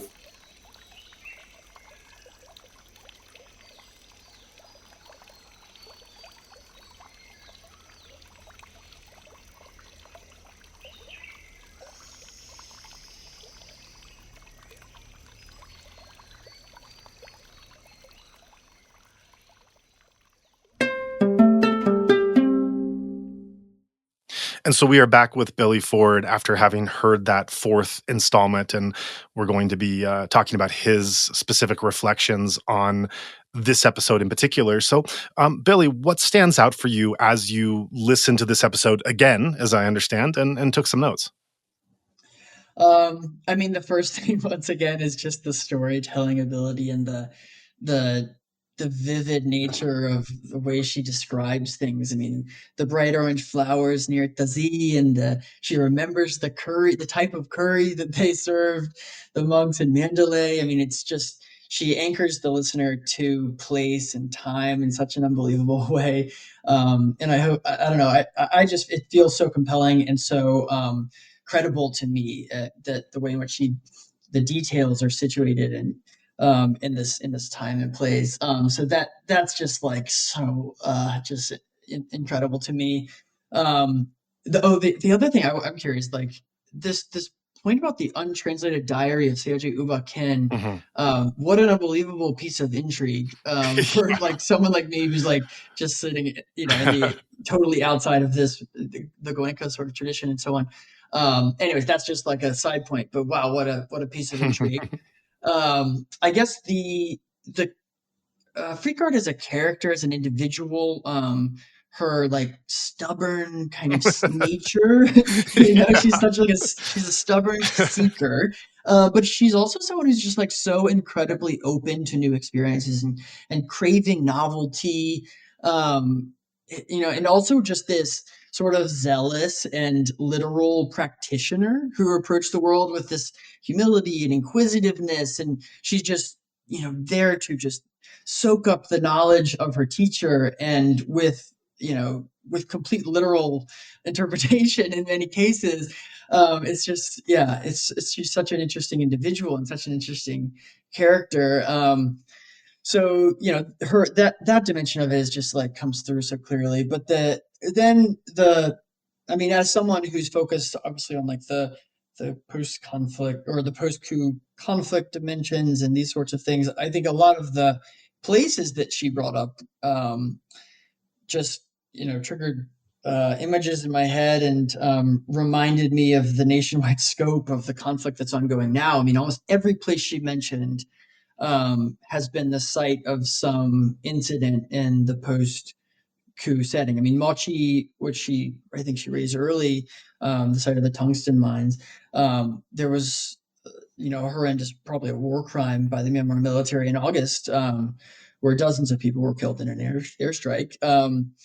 In Loika and Ye and Injinbin and P and Pyobwe even. I mean, all of these places, there's something in the post-coup period. It's been a site of some incident, tragic incidents in almost every case. So that's that just triggered those thoughts. And then we can maybe the meditation dimension of this. I don't know. We don't need to focus on it because I know others are better equipped, but it's just it's really fascinating to hear her account the intensity and the fragility of the practice. Yeah. And the way in which her language differs from the way Buddhism, is often characterized in the West. And anyways, that whole dimension is fascinating to me, but I don't know whether we don't have to go that direction. You may have someone better equipped to do it than me. But yeah, those are a few things to start with. Yeah, I actually want to follow up about the last point first, because I think there's always an advantage in talking to someone more of an outsider or a newcomer, someone a bit more fresh in scope, and so I would be interested to drill down and hear more about, as someone who, in your words, you said Buddhism has been more of an intellectual than a practical pursuit so far for you, and so as you've come to understand Buddhism and understand it through whatever sources or books you've read that I would assume, would be for an English speaking audience or for a Western audience. What is it that you found immediately striking, and how different in this episode Friedgard presented practice and the idea of practice than the way that you understood it from, many different sources? Mm-hmm. Yeah, I mean, it did vary considerably. I think just the emphasis on the ability to reach certain states. I mean, she mentions a few times that Sayagyi U Ba Khin never taught a dry course. Um, the way in which some practitioners have adequate parami that enable them to achieve progress quickly or to achieve heightened states. And then I guess there's the risks associated with that, the risks of unprotected practice, these sort of severe physical effects that can be experienced, and her reference to negative forces, that was really interesting to me. The way that her connection to the military and to foreigners meant she would bring negative forces to the Yeah. center in ways that were kind of unknown to her and imperceptible. And then I think that the last line um, was incredible to me. I think, like she says, here I wrote it down. She said, the discussion of meditation is not meant for everybody because Yes. understanding is left to the wisdom of the listener. Yeah. So that whole dimension of it's like it just feels antithetical to like the highly rational I don't know, yeah, maybe rational approach of like Western, the way in which Buddhism has been presented in the West so that it's palatable to the highly rational Western mind or something. I don't know, something like that. All these dimensions of what she describes feels to kind of come up against that in a way that's really fascinating and honestly helps me connect it to Burma in a way that feels more real than Hmm. than some of the insight meditation Dharma talks that you'd hear. I live in California out here. Just it feels a little bit distant from Burma, and what she describes feels, I don't know, it feels Burmese, but maybe this is my Orientalist kind of like problematic approach to exoticizing Burma, but it does just like feel like a different thing. Yeah, very much so. And, when she made the decision to talk to me, she did reference at one point that the reason why I'm deciding to talk to you was that you're interested not just in meditation, but also in Burma. And I think that she had not met many people who were of that background and nature. I think that there were people she met that were deeply interested in the U Ba Khin tradition and Vipassanā itself, but Burma was kind of an afterthought, or they only really needed to know so as much about Burma as it related to directly to the transmission of the practice. And I think the fact that both of us had kind of meditation practice had been kind of the vehicle for wanting to understand the society. I think that gave her more comfort and really assurance that that kind of her full self could be opened in where she went with these stories, and where she, what she said could be appreciated and understood and followed up on. And so I think that's where it comes to this what could be a kind of Orientalist way of of framing the practice, which she breaks out of and talks in very authentically to what her experience was. Although we have to say that, and this that this is taken up in other conversations, that U Ba Khin's practice was not necessarily a complete outlier to Burmese Buddhism. Definitely had many connective tissues, but it was also unusual. And there were things that you can find in that tradition that were not so common, or were maybe a bit more extreme, or more extended a bit further than you'd find elsewhere. I think a big thing that you're talking about also is this question of that you've hit on in several different ways, is this kind of tension between one can say like elitism and democratizing the space. That last line she says is really an indication that she's imparting a certain level of spiritual wisdom and experience that for those who haven't experienced it, it's not really meant for them, which is more of a, an elitist way to, for lack of a better word, for, kind of gatekeeping. We can say that kind of a care in not wanting to give too much too fast to those non-practitioners. And I think that is something you find in the U Ba Khin Center, and something you very much find in the Goenka tradition today, that kind of gatekeeping elitism of, what is meant for whom. And in some ways, there is a tension with that in the more democratizing aspect of, mindfulness for everyone, which you really find in the West. And I'm trying to say this without value judgments. I'm trying to say this really objectively, because and not a this is bad or this is good, because to kind of give some background where she's coming from.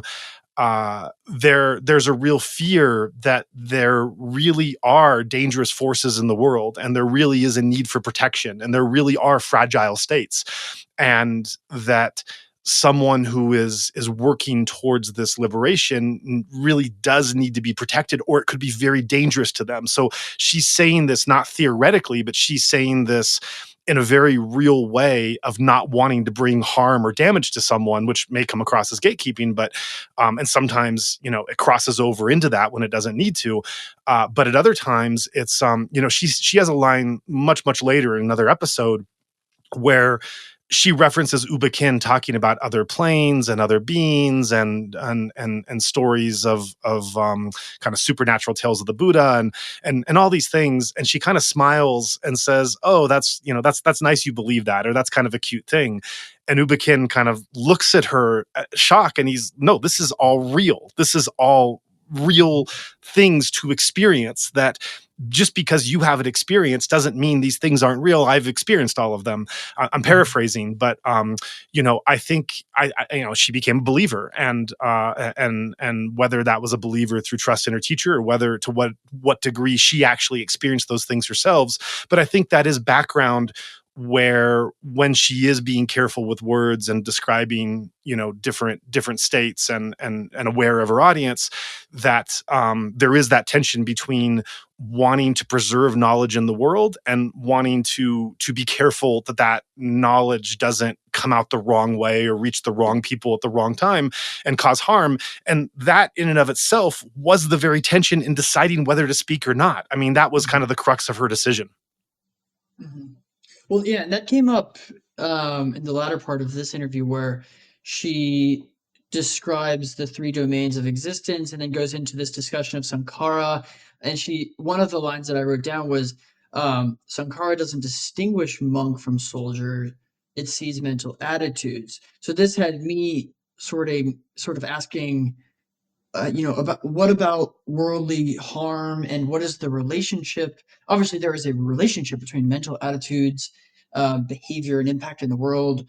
But it felt a little bit like, she was kind of indicating that just because someone's a member of the military, if they have virtuous or pure mental attitudes, then they're there's they're kind of purified from whatever karmic implications would be related to being in the military or something. So that had me a little bit confused. I think the war has made me like such a consequentialist in the sense that people's behaviors and there's just so much immense suffering that it's just how you behave and what your impact in the world is so important. The motivation and the mental attitude is to me, I guess, secondarily important, given the immense, physical, material suffering that's happening. So that bit confused me. I don't know whether you may have a better understanding of that, what she meant there.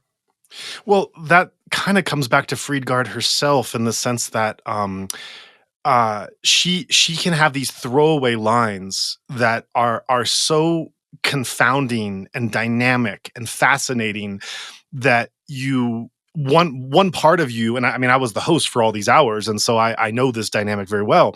One part of me wanted to stop the train and be like, wait, go back. What did you mean about that? Explain that further. And even as you said that, I'm realizing the contradiction of what is it? On one hand, she's being told that she can't meditate anymore because she's living in a military compound, and when she comes to the center, she's bringing foreign, e.g., non-Buddhist vibes into the center, which is kind of harming the center. But then on the other hand, she's told it doesn't matter if you're a soldier or a monk because you have these different volitions. So, there's this inherent contradiction in things she says. And and of course, sadly, we can never go back and clarify this. But even if we could, I mean, it's, directing Friedgard toward a line of inquiry is like herding cats. It doesn't work. And so, you get one shot to try to pose that question, and you have maybe less than a 50-50 chance that you get an answer in line with that, because, she'll start talking in her incredibly descriptive kind of Charles Dickens kind of way of setting a scene, and suddenly she'll prompt herself to think of something else. And as I want to go back and prompt her on that initial contradiction, she suddenly told me something I never in a million years would have thought to ask. And I certainly don't want to stop this train from running, because I might never get this again. And so you end up with just a lot of meandering yet incredibly fascinating and important detours that become destinations in and of themselves. But then we're left with these questions. Right. Yeah. Yeah. No, there were times where I became very frustrated with you, Joah, because I was like, no, go back. But then I'm also like impressed by your patience, because it's like, because you would ask a question and she would answer a different one, but it was also such a brilliant response that it didn't matter. But yeah, you had a difficult job there. Well, I remember one time, and you'll get to this in a later episode, there was a question I was steadfast in getting an answer to. I don't remember what the question was at this point, but I had wanted I had wanted to nail down exactly what she thought about a certain point. And somehow she ended up talking about the moon landing and about how U Ba Khin had told her about the divas that existed in space that the astronauts wouldn't be aware of. So in my mind, I'm like, I desperately want to know the answer to this question, but never in a million years would I have said, what did U Ba Khin think about the moon landing? So you just take what you just take what's there. Oh, totally. So good. So on a more serious note, I want to go back to the first thing you said, which was the conflict element, because, your involvement in Burma, your analysis in democracy, human rights, and largely conflict, and studying the contours of the post 2021 conflict that has swept, to this day is persistent as it is violent. And so, as you're listening to her describing these, and in her incredible detail about the military convoys and the village life and the bamboo rifles and just all this other stuff, and yet also describing, there's that line where I think she's talking about Kayah State, and she says, she's talking about the local resistance forming in the military, and then kind of adds, yep, and that in those same places that those Karennis are still resisting, in those same places I was in. I mean, the history, what's happening now, and the history, but what was it like hearing these kind of visceral, immersive detours and or descriptions into these areas that had active conflict so long ago, and knowing what's happening now? Yeah, I mean, it puts the current conflict in this broader I mean, that was like what, 1960 or something, Yeah. where yeah, like villagers in Karenni were indicating we've never been colonized by the British or the Burma, and with great pride resisting incursion. And then moments later, she describes her stepfather at the tungsten mine saying, I forget what the exact line was. It was something about like, these villagers need to be disappeared, or they can't be here. We'll need to push them out if we're going to restart this industrial mining here. Yeah. It's like, it's just such a apt encapsulation of what the Karenni forces now are fighting against. Just like arbitrary land expropriation, just a complete lack of agency at the hands of guys who with guns in central Burma. So yeah, it really just, it distills it. I mean, it's the same issues that they've been fighting, against for 65 years or whatever, much longer than that even, and there's this pride. We've never been colonized. We've never been overcome. And we're standing strong and have this pride. Yeah, it really is reflective of the nature of contemporary resistance. Um, yeah, I mean that, and then she goes through Loika, which is the site of a lot of major early resistance advances in the post-coup period. She goes down on her visit to Tanantari down in the south. She visits Ye, which is a site of major junta advances right now, as they're trying to recapture the Thai border crossing just east of there. Injin Bin, these major airstrikes and arson attacks last summer, and P, where she made her first trip outside of Yangon with her family, that she describes in great, beautiful detail, and I think in another episode. Now it's like this major target for resistance advances as the Arakan armies pushing out of Rakhine and into Bago, as well as Mgwe and Irrawaddy. And then I think she mentions Pyobwe, where Sayagyi U Ba Khin learned Vipassanā, which was struck by the earthquake. It's just all these places are just like so just in this constant state of like tension and conflict, and have been I don't know, it brought her history and the 1960 context to today in a sense, and it was really beautiful, I guess. And to not to diverge too much, but the one element that I just like feel myself right now, that like there's a discomfort in the story, in her storytelling for me sometimes. Like I feel this like awe and wonder. You can like hear it in my voice, just like the amazement. Like I'm, and it makes me feel like I'm treating Burma as this sort of like otherworldly place. I feel the anxiety is like, oh, I'm slipping into like an exoticism, flattening Burma, and all that sort of stuff that I just like, I really want to be careful, like in myself, not to go in that direction. And it's also kind of, when I was thinking about that, ahead of our conversation here, it had me thinking about like Friedgard, when she came to Burma, like what are the systems and conditions that enabled her to live this life? I mean, it's not to de-romanticize it entirely, but it was only possible because her stepfather was this corporate leader who had this relationship with the Myanmar military. And Sayagyi U Ba Khin was this elite sort of political stakeholder. And, it was like elites coming together because they had opportunity to do so. And the villagers who were doing, they're doing mining at the tungsten mines, just sitting there in non-industrial scale. They need to be disappeared. It's like the I don't know. There's this like socio-political environment in which it is happening that's enabling for Friedgard to have this unbelievable life and to interact with these unbelievable people.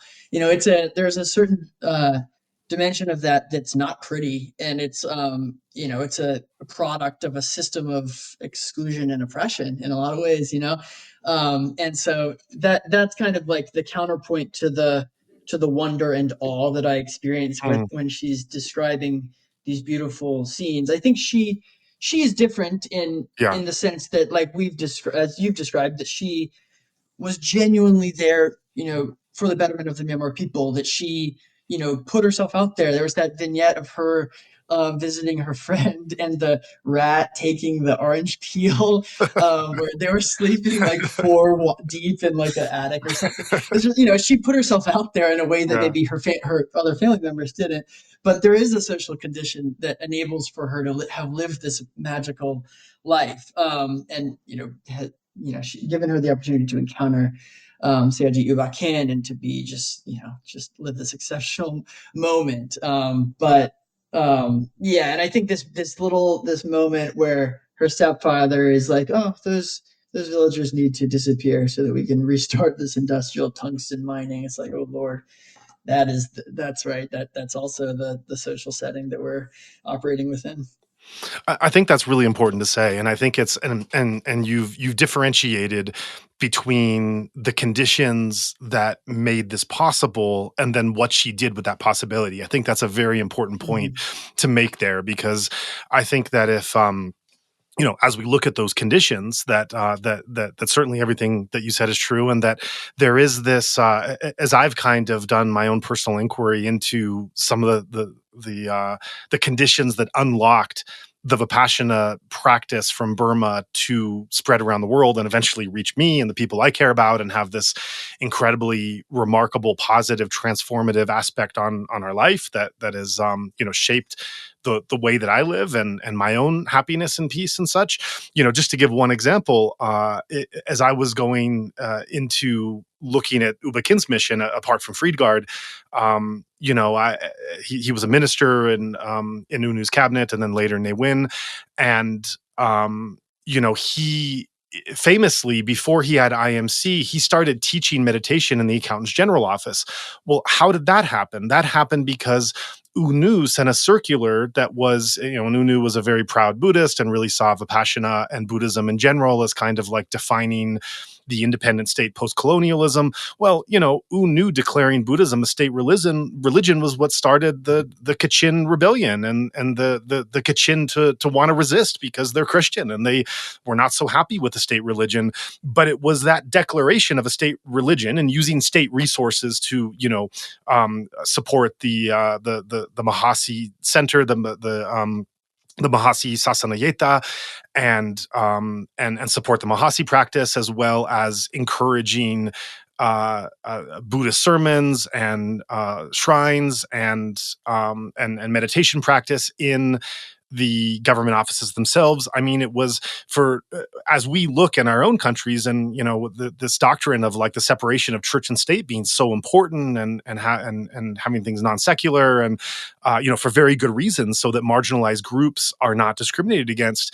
The very thing that was able to unlock this flow of Vipassana, which changed my life in such profound positive ways, was instigated by certain practices which I would, in modern context, I would not be so comfortable with. And so I think this is where we kind of have to sit with that nuance and discomfort. I think that we don't have to discount it or criticize it. I mean, it's in the past, so it already happened, but there is a way to recognize that this. And when I first started to learn this and think about this, I was very uncomfortable, and it was very confusing to me to think about how should I feel about the gratitude I have, because I always had this great sense of gratitude for Burma and for these teachers and this lineage, for this practice I was able to get and how it changed my life. And as I started to learn that history, it was like, well, this kind of complicates this feeling of gratitude I have. This was a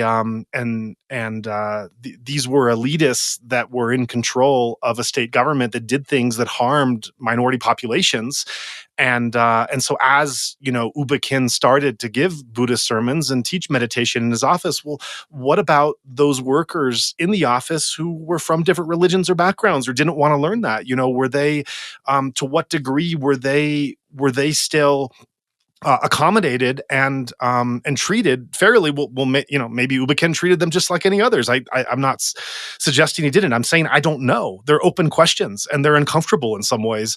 And so when we look at the example of Friedgard, I think this is an extraordinary important point that you brought in, that her stepfather was the host of U Ba Khin's formal state visit to Europe. That was how they knew each other. So the reason that they settled in Burma for Fritz Werner was that, her stepfather wanted to be close to U Ba Khin because they were such good friends. And then through that work with Fritz Werner and the manufacture of these weapons and proximity to the military, it brings up these uncomfortable questions. And there was an incident where someone who listened to the previous episodes, then did a course at IMC and International Meditation Center. They have, a dozen branches around the world. This is separate from the Goenka tradition. And when they referenced Friedgard, the teacher became enraged and said, "How dare you say that a German arms dealer was friends with Sayagyi U Ba Khin, our spiritual master? Like, how dare you suggest that?" But that's the history, and that's reductionist. I mean, that's not quite fair to say. But all that being said, what I think you then have to look at, okay, this is all true and we can't bypass that, but what does Friedgard do with it? And that's where, if we're believing her as a reliable narrator, which I tend to do, you are hearing about a very inquisitive person, stubborn, naive, humble, clumsy, curious, all these attributes that she self-describes herself. And you're hearing about her, wearing Burmese dress and learning Burmese language and moving out of Western accommodations, not eating Western food, not living in Western places, living in, uncomfortable places that are lacking amenities, undergoing intensive meditation and not calling attention to herself in the process, not benefiting it apart from just the spiritual progress that she was making. And, everything I have ever heard in Friedgard's story, and she's certainly not free of criticism and she's not free of self-criticism. I mean, she's also clear at times in, she identifies any number of clumsy and misguided things that she does, sometimes in hilarious fashions. But it's hard to find really any notable example in my experience of all the time I've spent with her where it seems, once those advantages came to her, it seems that she's doing something in that context, which I would call out or feel uncomfortable with. And, as with you, I know many people and many stories where there have been many uncomfortable things and many things that kind of stand out. And I have to say, there's not one thing I can think of that calls out as as a privileged foreigner that is kind of using that advantage for something other than, again, just pure spiritual progress. Mm-hmm.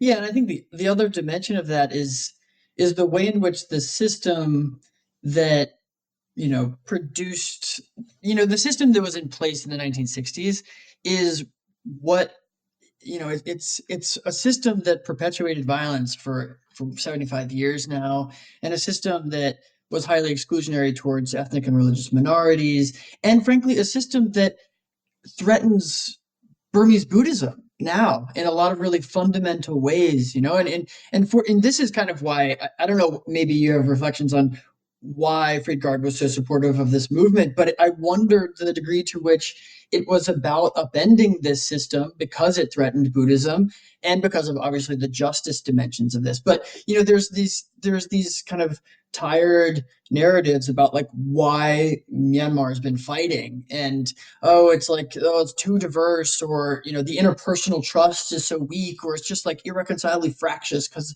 of too many different ethnic groups or something. And I just don't think that is a compelling explanation for the prolonged violent conflict that's been in place when you have the vertical dimensions of an exclusionary government system, a military-led government apparatus that is based on population control, and and then more recently, as it came through in the interview with Iselin that you did, that the relationship between the Sangha and the military, institution. And fortunately, this revolution is intended to address that vertical dimension of exclusionary governance and, incendiary political systems, and to develop a new, more stable political system that will frankly be better for Buddhism. It'll create, mechanisms through which Christians can practice their faith, as they please, and Muslims, equally. So it's just, I think that a lot of, the system that was in place in the 1960s is now being challenged in a way that, it's genuinely threatened, and there's potential for a new, more stable political order if the Myanmar military can be expelled from a position of political power. And I think that will hugely benefit Burmese Buddhism. And I'm curious your thoughts on like what dimensions of the revolution were most compelling to Friedgard. But it does feel to me that she was advocating to upend a system that gave her privilege, but which was at the exclusion of many others. And if the revolution is successful, Myanmar could experience a much more stable, much more just, much more equitable political paradigm, and particularly on this vertical dimension of conflict, which in my view has been the primary driver for the past 75 years. But anyway, maybe that's a question for you. What do you think was compelling for her in terms of the resistance? I think, and again, later interviews get into this much more. And I think that the off the top of my head, if there was one theme that she kept coming back to and that animated her more than any others, and I think this will of all the themes out there, I think this will come as something of a surprise. Friedgard is always kind of has her own unpredictability. It's the stupidity of the generals. That is what she keeps coming back to. She is furious that the stupidity of the generals over generations, over decades, have caused such enormous harm to such large swaths of the population.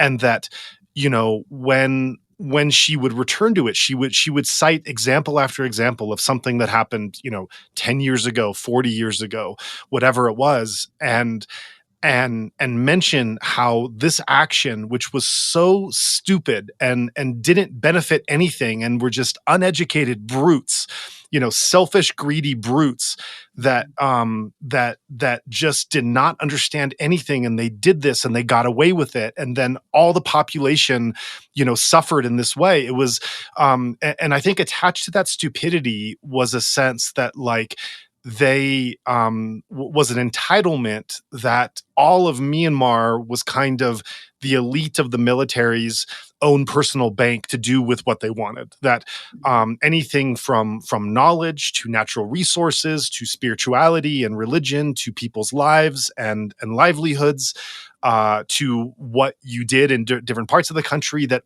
they were entitled to take anything they wanted as they pleased, but then as a part of that entitlement was their stupidity. I mean, that was part and parcel of it, was that not only did they feel entitled to go and do these things, which caused enormous harm, and yes, sure, they were greedy, and sure, they were selfish, and, all of that, but she just kept coming back to the stupidity and how angry she was that such stupid people could have such power to ruin the lives of so many for so long, and that, and something of a spoiler alert, and something that opens up a huge other door of conversation is that, and this is a nuanced statement that would have to be picked apart much further, but just a snapshot of it. And Bella, you've heard some of these later episodes, so you would have an understanding. But Friedgard was certainly not against the armed resistance, and in many, many ways was very much for it, and very much thought that this was the only way. And that was something we talked about, and something we talked about where, and I think one of the only questions I ever put to her that really vexed her and really challenged her, and that she kept coming back to, is what would U Ba Khin do today? If U Ba Khin was alive and seeing this stupid, entitled military causing so much suffering and an armed resistance that might be the only option for removing them, how would U Ba Khin respond?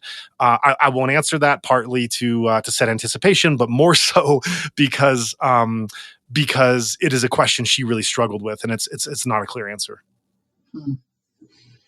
Yeah, I mean, it's such an interesting moment for Myanmar. Interesting is the wrong word, but just you've got this fragmentation of the two biggest institutions of the Sangha and the Myanmar military, and the entire ideological or kind of theoretical underpinning of the Myanmar military is, their justification for their cruelty has always been, national unity and national solidarity and holding the country together, and like none of that makes any sense anymore. I mean, they're selling sovereignty to the Chinese. They're the primary agent of instability and fragmentation. The only reason there's historic levels of national unity in Myanmar is because everyone hates the Myanmar military. It's like those ideological roots that have been a source of internal loyalty and resilience are really degraded now, and it seems like a way that it's hard to recover. So I'm yeah, that's interesting. The stupidity dimension of it, I think that's valid, and you can see that in some of their economic policies, for example. But there's also just this malice and cruelty that just feels the worst possible combination with the stupidity, in addition to other factors. But that's interesting. I look forward to listening to the other episodes to hear more about her take. The other thing I'd like to prompt you with is you mentioned the conflict in Injin Bin, and Injin Bin, of course, is where Sayagyi U Ba Khin was ordained in 1965. Friedgard was one of the only eyewitnesses to that, which comes up in a later episode, how she happened to get there and how angry U Ba Khin was that she was there, which is a whole other story. But it's also where Webu Sayadaw was born, where Webu Sayadaw taught. It's a very special, very small village, which those listeners and those meditators who have gone, I think it's not a stretch to say it's changed a lot of lives of foreign practitioners who have been able to go there. And I to this day, as recently as today, actually, I get frequent messages from foreign meditators saying, well, what's happening in Injamin now? Are they okay? What's the state of the village? I'm not going to prompt you on that because I know you don't have that level of granular detail, but I would like to ask you, I think what you can do is, Injin Bin, as you referenced, Injin Bin has been bombed. There has been carnage there. That's a fact. If you could put it in this wider context of where is Injin Bin geographically, and why is it significant, and why has this very small village, given its location, why has it not been immune from conflict, but actually been in an area where it has been and continues to be at risk?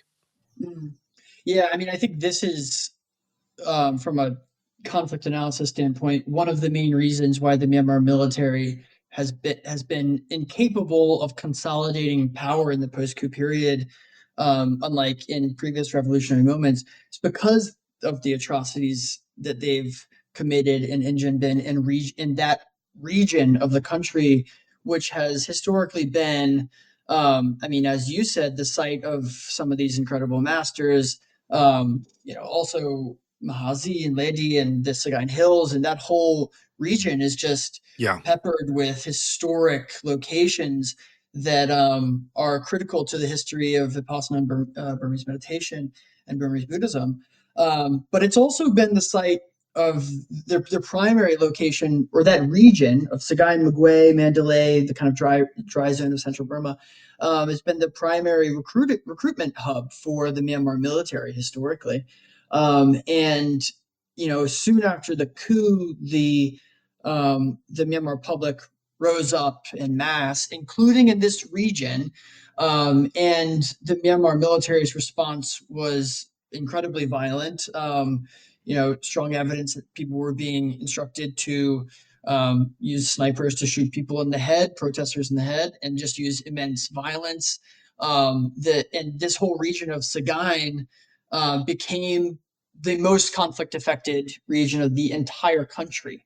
That region began to experience the types of brutal atrocities that had been typical in some sense in the ethnic minority areas in years past, but had never been inflicted upon the almost entirely Bamar Buddhist public in that region of the country.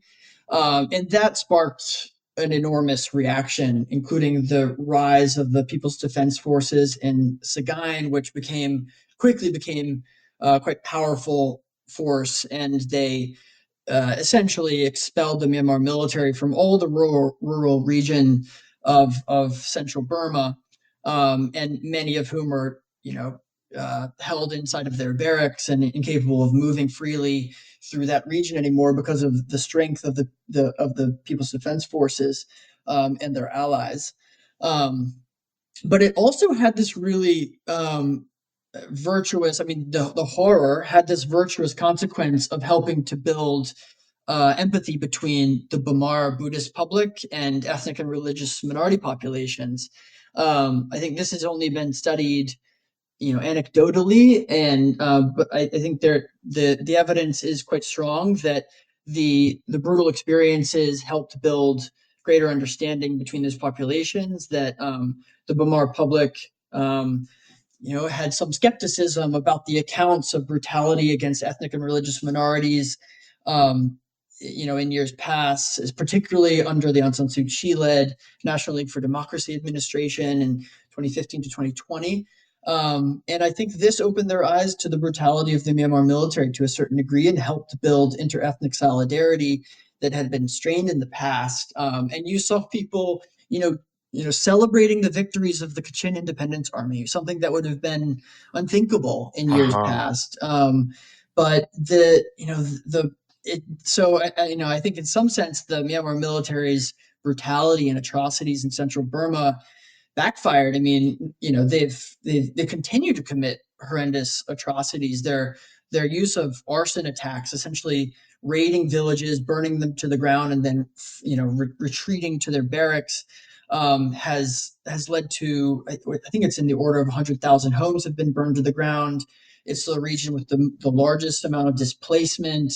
I think in the country now, more than 5 million people have been displaced. And Sagaing is the worst affected in that regard as well, in large part because of this intentional effort by the Myanmar military to inflict suffering and displacement on the public, to sever its connection with the resistance forces. But Injin Bin's right there in the heart of where these horrendous atrocities have taken place. It really has been one of the major catalysts for the inter-ethnic coordination, cohesion building, trust building that's occurred. Though, it's hard to know whether that is, sustainable in the long term. There was an interesting study that we supported at USIP a few years ago that essentially tried to evaluate which is a more compelling argument or narrative, that we are in this together because we have a common enemy, or we are in this together because we've suffered similarly. And the second claim, we've suffered in a similar way, actually reduced inter-ethnic cohesion and trust or affinity. And the first narrative, that we are fighting a common enemy, increased solidarity and cohesion and affinity. So insofar as there is this common enemy, you can build a strong coalition. What will the coalition be built around in the future in the absence of such a common enemy? And this is the huge political project of the moment, is trying to build a new Myanmar built around a more inclusive national identity, a more stable political system, stable political order, and one that's built around values maybe more than ethnicity.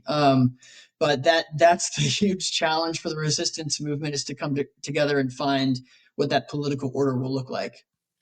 That's an excellent summary to be able to situate some special sites that many people care about in terms of monastic lineages and meditation practice in the current conflict. And then, one of the for newcomers to Myanmar, one of the more common questions that you get, I'm sure you've wrestled with this or have heard this come up from time to time, is how can a country that has such a strong Buddhist practice, that has developed these mindfulness and Vipassana techniques, which have spread around the world, which has been the source of great spiritual wisdom, how has this also been a place that where such cruelty and such violence has occurred? And I think that's the common form of the question. I think if we get a bit granular from what you described, it gets even kind of more of a breaking the brain kind of question, where when we look at a specific region, this dry zone, Sagaing, Monywa, Sagaing Hills, Injin Bin, we could throw in Sekun, near Shwebo, which is where Mahasi's from, and his whole lineage. This region, this particular region that has given birth to so many influential meditation masters over the years, who's coming from humble lives, humble backgrounds, yet their prowess and their wisdom has inspired movements around the world, which are still mindfulness, meditation, compassion, mental balance, ethics, morality, concentration, insight, et cetera, that this region has given birth and inspired, as Eric Braun's book is called, The Birth of Insight, talking about Lady Sayagyi, who's from Monywa. So how are we to understand, how can we possibly understand, or how do we hold it in our mind that this region, this particular region that has given life and birth to these kind of world-changing modes of thinking and practice is a place where, daily war crimes, atrocities, charges of genocide in some places, the extreme violence against civilians, and then if we take a wider scope, going back to Friedgard describing a conflict that she was witnessing that was not new in her time. In 1960, this was not something that was just starting. This was something that had its own background in history before that, possibly a generation even before that some version of this conflict was taking place, that is still taking place in those same in those same places, in those same ethnic regions that that are also major atrocities and war crimes. So how I know, I'm sure this isn't a new thing for you to consider. How do you hold this in your head? How do you make sense of that? God, I mean, this is a dissertation response that needs to, someone needs to write that, because it's the complexity of the answer to that question is immense. And I think there's interpersonal dimensions, there's economic dimensions, there's identity and ideology dimensions. Now there's kind of a self-preservation dimensions.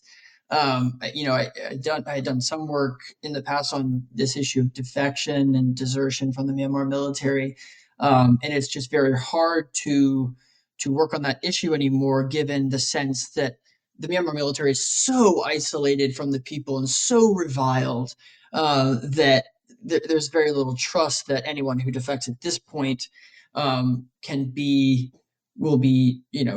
won't be strung up, essentially. I mean, it's just there's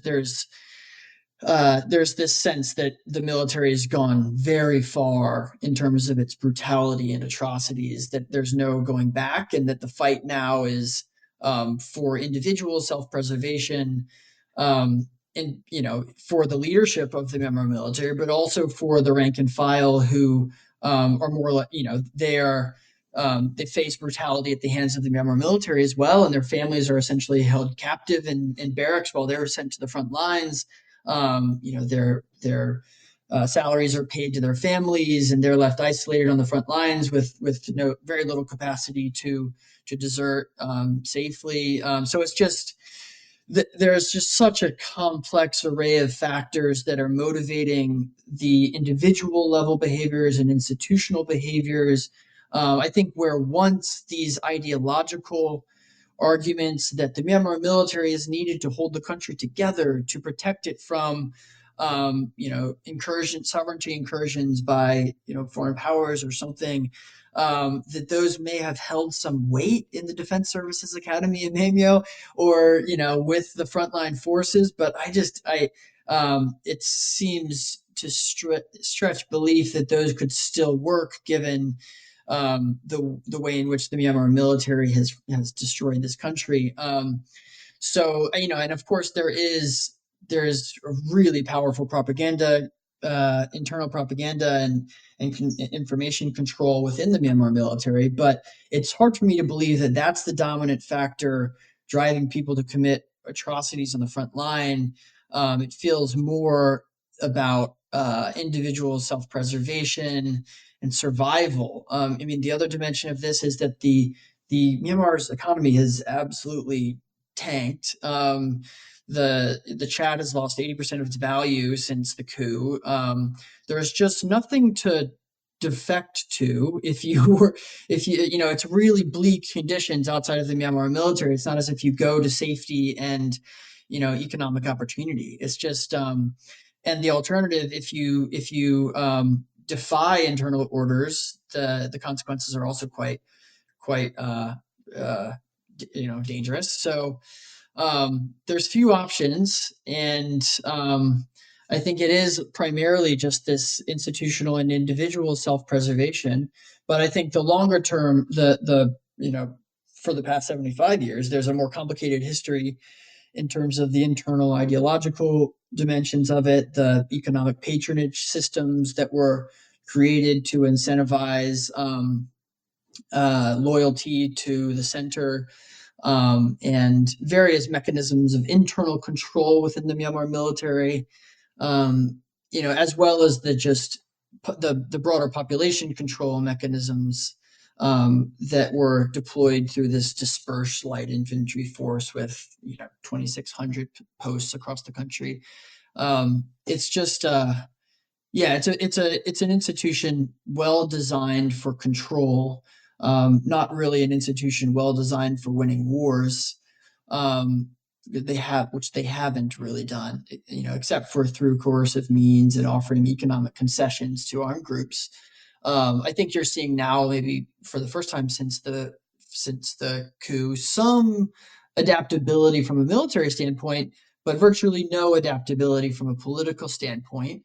And the Myanmar military continues to push towards Min Aung Hlaing's personal political interests. If that doesn't change, it seems that could threaten the long-term viability. And if these elections just perpetuate Min Aung Hlaing's political project, it could also frustrate international stakeholders who, like India and Thailand and China, that see the Myanmar military as a stabilizing force, but also see Min Aung Hlaing as not a trustworthy or credible or capable leader. So that could challenge the long-term viability. But I've diverged considerably from the question you've asked. But anyway, I think it's a complicated question in terms of the motivations and why atrocities are taking place in these places that are known for being the heart of Buddhist practice in some sense. But a lot of it, to me, it appears as if a self-preservation dimension is kind of driving behavior. I appreciate that, your analysis that you bring in, and it's really been great having you here for this commentary, because it's been such a different angle in so many ways to the Friedgard story. And the Friedgard story is also the Burma story, and it's also the Vipassanā story, the U Ba Khin story, the story of the mindfulness movement. It's many gaps that it fills in there, and and to hear your take on those things, and also from your position of where you're looking to engage, I think this is really educational to an audience that doesn't necessarily have this kind of background or understanding. And I've always endeavored to want the storytelling to not be in a vacuum, but to understand how if you're looking at conflict analysis, to understand how spirituality is impacting that. And if you're looking at Vipassanā and development, that you're understanding this is happening within a living society that's having its own history and challenges and dynamics. So I think that that's a piece you've really brought in, and so I thank you for that. Well, thank you so much for having me, Joah. It's been a real pleasure, and especially given the substance of Friedgard's story, it's just such a remarkable glimpse into an element of Myanmar's history. I'm really looking forward to the next episodes. And like so many, like you and me and so many others, Friedgard fell in love with Burma, and you could really feel that come through in her story. But she also kind of had this courage to explore and to understand and put herself in uncomfortable positions. And it feels like she really demonstrated what we can gain when we live with that kind of inquisitive spirit, with that kind of open spirit. That just, it also comes through in the way she tells the story, but the story itself is just, you can tell that she's someone who is curious about others, and about place and culture. And I think that is just such a powerful message that I took away from the Friedgard story.